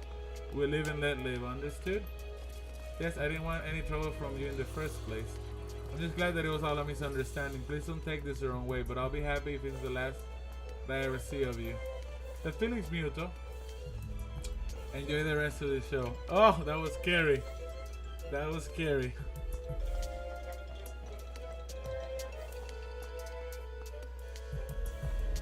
Mutual. No, I don't want that. Do I want it? I don't want it. I don't want it. I don't want it.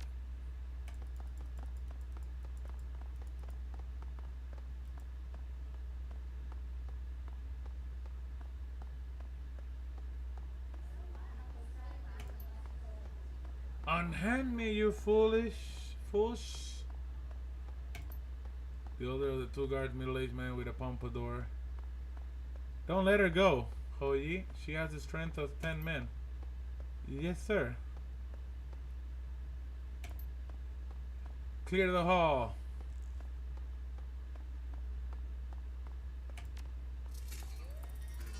This doesn't look good. Oh! You dwarf girl, help me. This Drex has... I guess her teeth are of this. This Drex is what we do leave because I'm a troll. What's happening here? None of your business. You're neither in a hotel staff. You shouldn't be back here at all.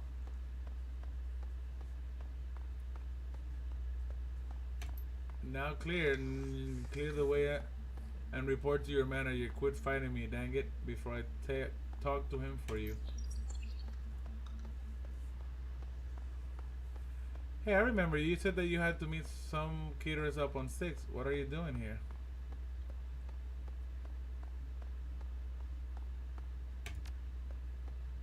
Just checking to see if anybody needed a drink. You want that mojito? You should hold still. Be here. Not even to offer drinks. Ignore this picture and help me. I'll take the round on the left, you'll take the right. To hell with this. This is a waste of time and we got a schedule to keep. What do you mean, what schedule? Oh boy.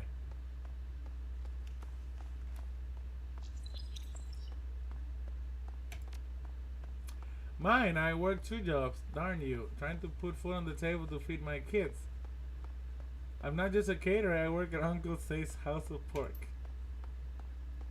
I don't know how this is gonna turn out. But someone's walking like crazy, yeah. You work at Uncle Say? That place is a vomit factory. I know.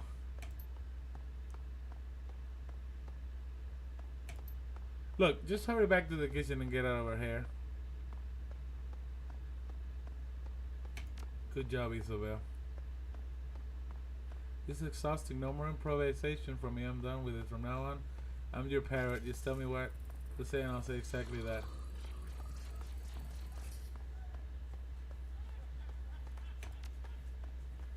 Okay. We could use her help. Why didn't we help her?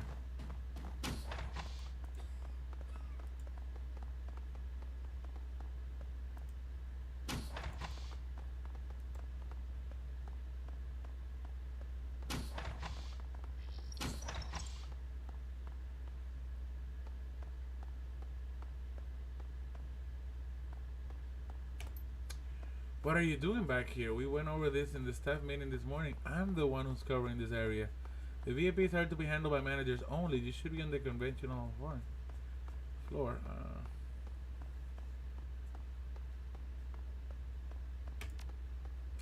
I know, sorry they sent me back here, but I think it was a prank.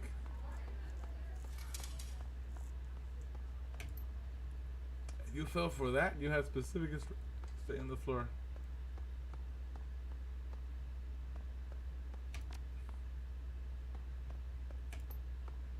And you think that's an excuse? I don't even recognize. Oh. What's going on here? You didn't read the instructions? You must be joking, woman. You've been on that kiosk for 20 minutes now. Wait, excuse me, what?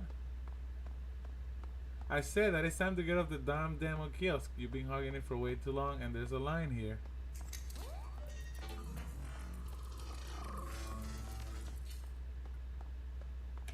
Oh no, she repeated. That's a good gag. I mean, it's a good gag. This type of things. What's all mine? What are you talking about? You aren't even one of our employees, are you? Do I need to get security? I said that's enough. I've been following the devs of this software for months now.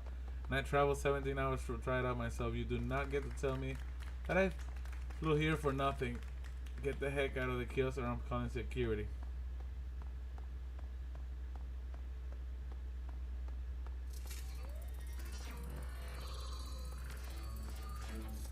Are you threatening me? Oh no! I'm doing this all wrong probably. I never thought I would do anything like that. Don't blow things out of proportion. I think that there's been a terrible misunderstanding here. Now I understand what's going on here completely. You don't think that the rules apply to you. I hate people like you. I'm thinking that maybe I ought to get security in here, have them teach you a lesson about sharing. Oh boy. This is messy. I'm so confused. I hope this guy don't get weird.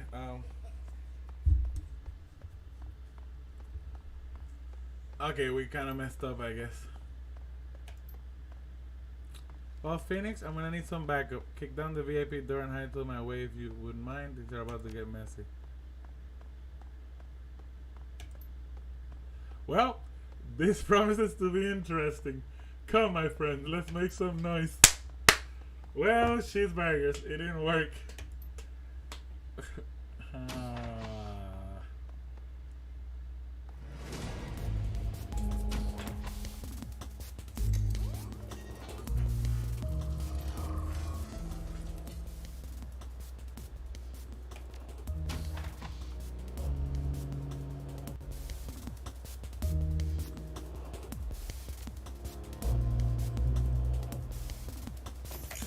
We're about to see a real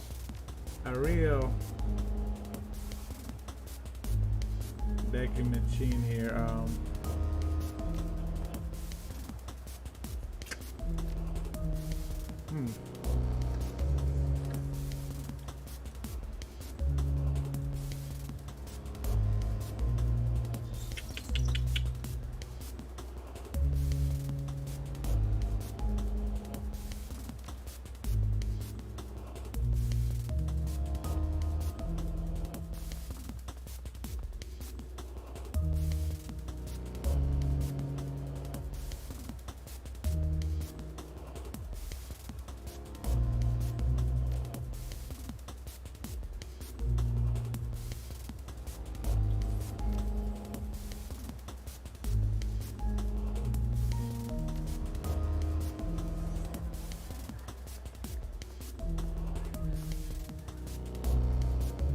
Well, they're ignoring me, so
no bueno.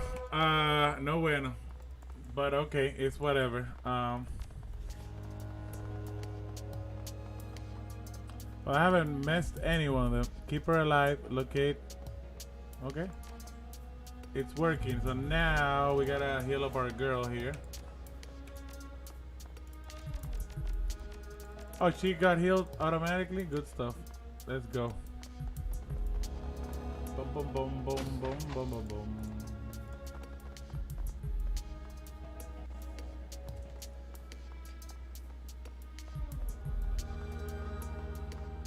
Baba Booey. Baba Booey. It's about to get bumpy here.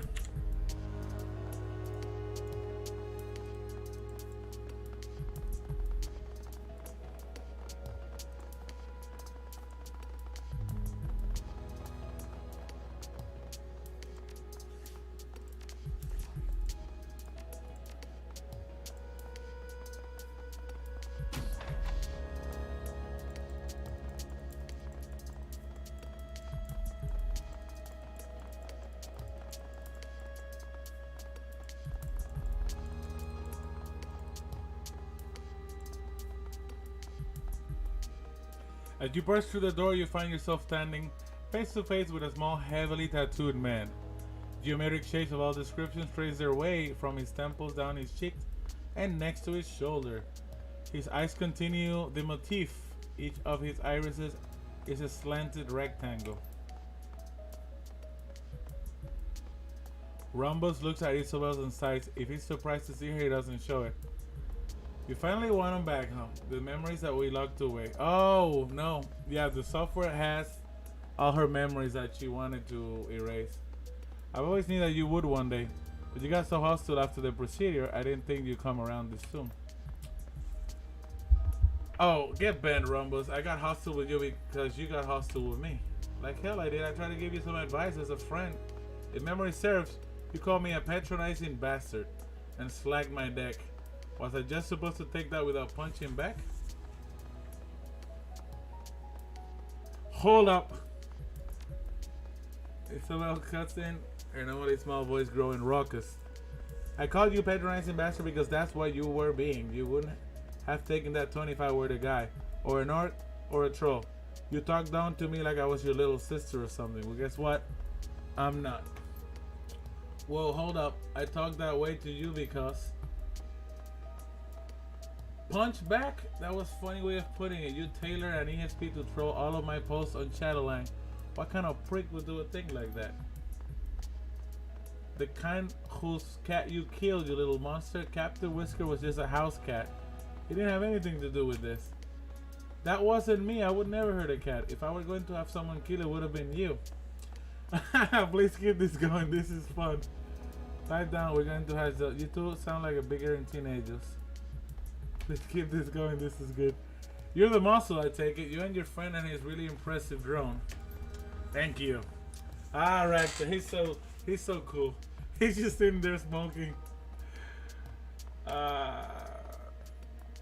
She brought you along too to beat the information out of me, didn't she? Beat is in the world that I'd use. Coche is better equipped for ripping and tearing. A good thought though. You have a firm grasp of the situation.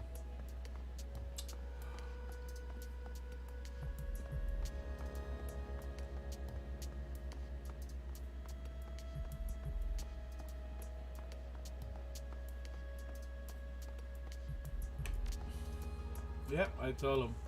Let me ask you something. How many people did you kill to get me? I mean, what kind of death toll are we looking at here? I'm assuming that the gunshots in the hall where you're doing. That wasn't my choice. It was just how things went down. Yeah, sure. Help, security. Somebody help. They can't hear you, Rom. Know why? Because we killed them. Now give me my key.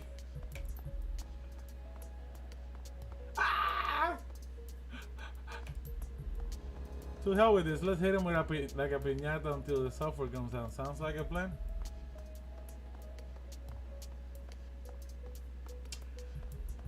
I prefer to take a lighter touch. This guy's terrified. Just look at him. I'll give her what she wants. I'll give her everything.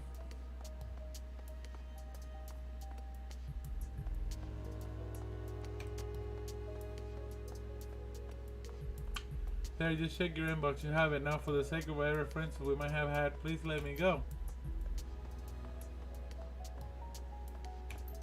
He wasn't lying. I got the encryption key. Let's stuff him in a closet and go home.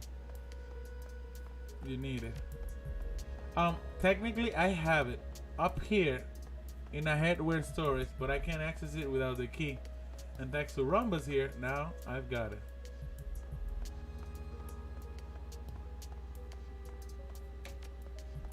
Yes, that's a good idea. How still, Rumbus? This might hurt. Not as much as those memories are going to hurt you is. We locked them away for a reason. And as much as I might dislike you now, I don't want to see you live through that again. You won't see it. You'll be in a closet. She's so sweet. I like Isabel.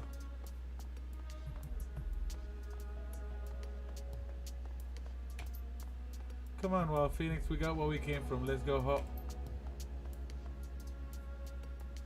Oh, heck no. Oh, that son of a heifer.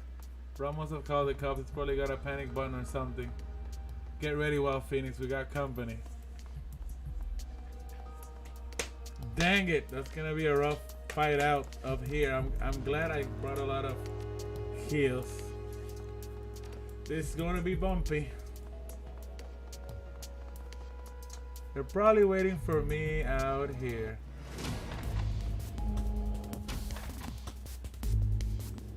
No problem. We're gonna take the fight in here if I can.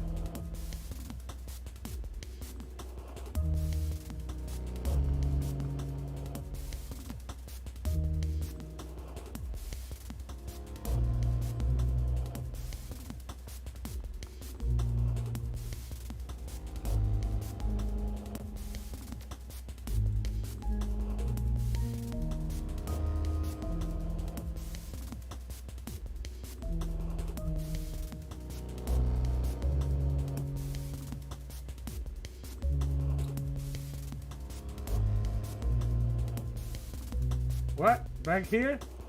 Sounds like a plan.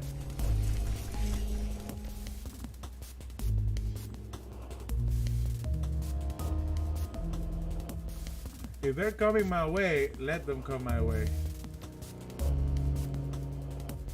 If they're not, we gotta make our way out there. Kind of like peeking. That's why I haven't activated my drone yet until I see them. Oh yes! Surprise! Not smart to get out there.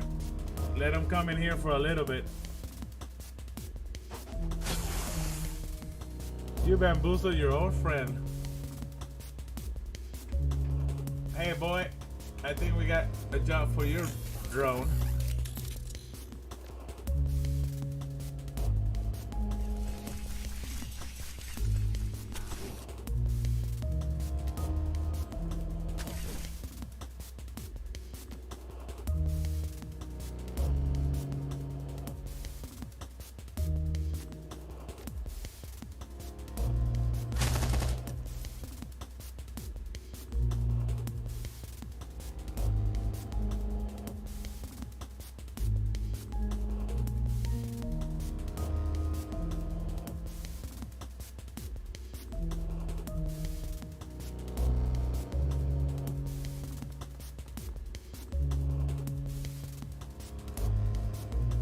I can't do the grenades because they're all here. My friends are all here. Eliminate target. Eliminate target.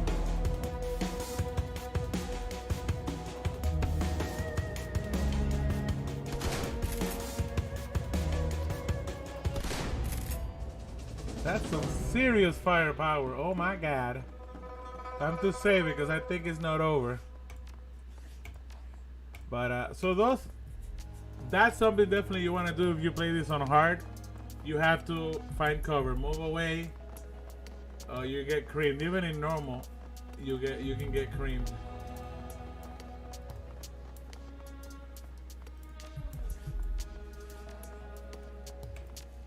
In hard, they barely missed the shot, so we did it. That was just it. I thought it was a little longer, so that works.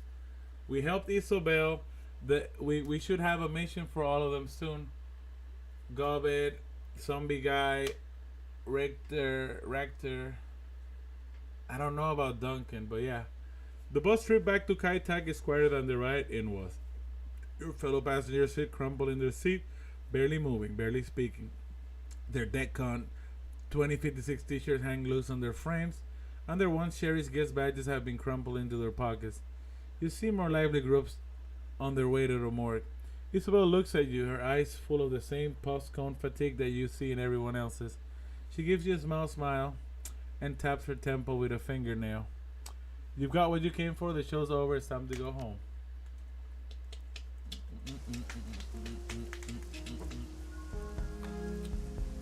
8 karma. Excellent. Excellent. Get some rest.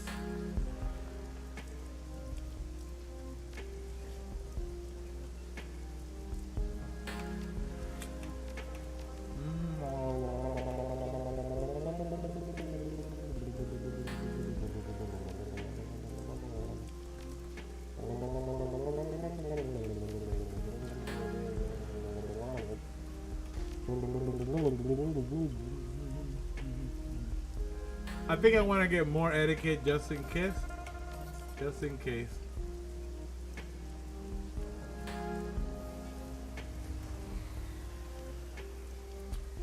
I'm a Shadowrunner now, so I kind of have to be learning the lingo. I think I got this, so that way we don't have to do more of those. The rest is on body. Oh, level up. Oh yeah.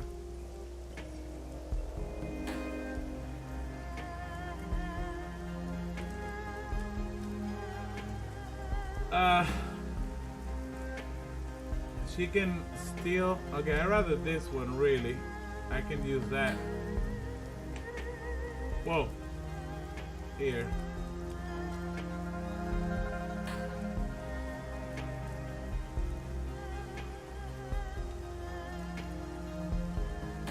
Oh heck yeah. She can take care of herself in the wire right there. But that right there I like.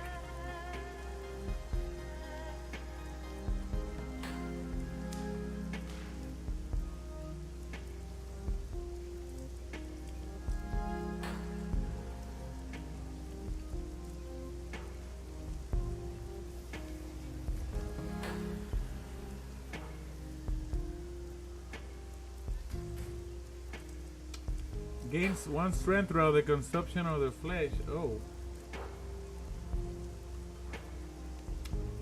Wow. I like this. I like this.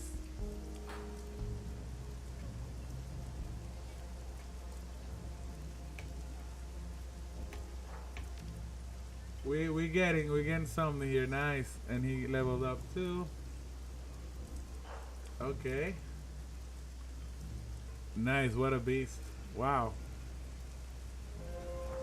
Oh shoot, she got a lot.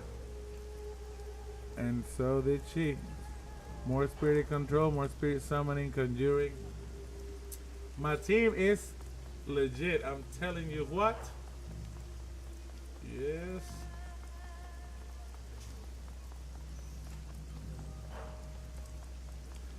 I'll tell you what. Oh.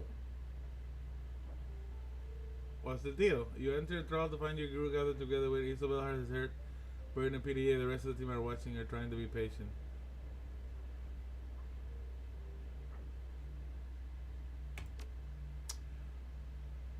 I've been doing some homework on Josephine Sang and Sang Mechanical Services. Spill it.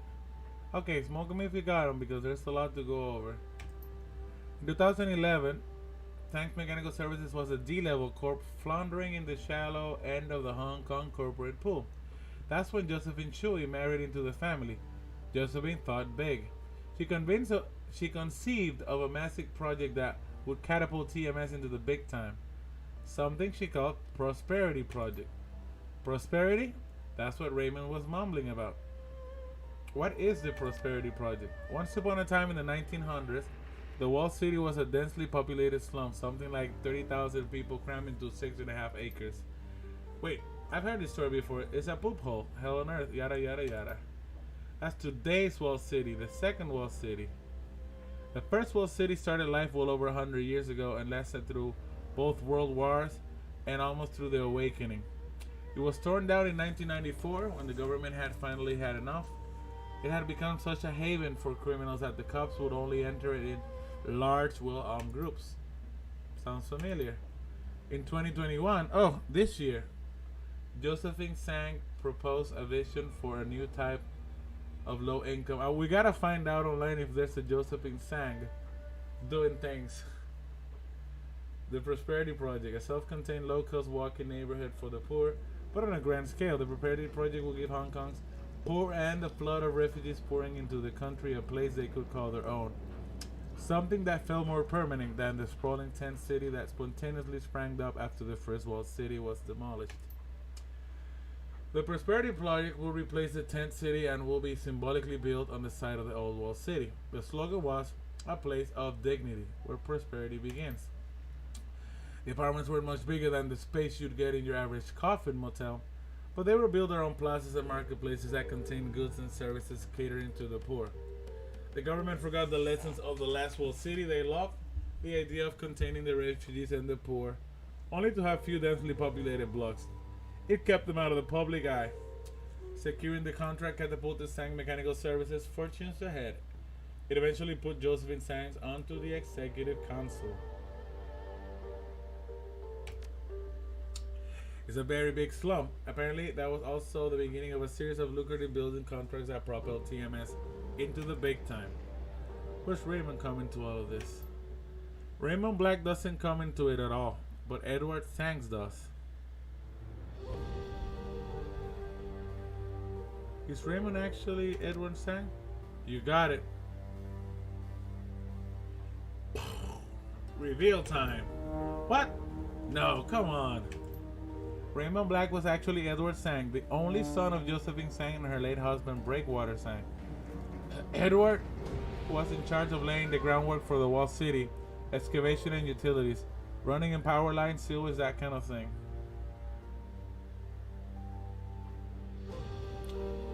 So our secret foster grandmother is trying to kill us. It looks that way, yeah. Wait, this doesn't make any sense. Remember that massive gray water leak that flooded the basement back in '48? You mean her feet? They swelled to like 3 times their normal size. Yeah, thanks for bringing back that memory. But think about it. Did Raymond have any idea how to fix it? No. Ray didn't know the first thing about sewer lines. He hired a small army of plumbers, probably paid him double, but the job was worse to fix the thing. And it still took almost 2 months to get the leak under control.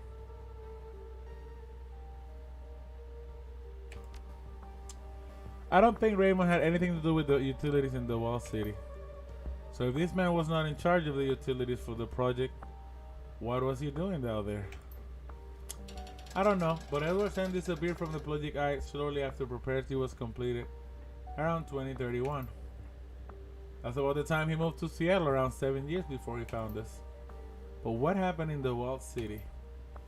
And what would make Raymond want to go back in there now after all these years?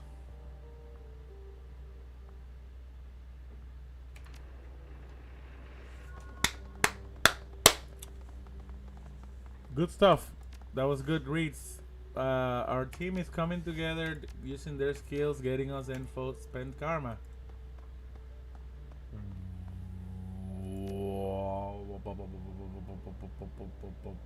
I think my body needs... Now I need more health. That works.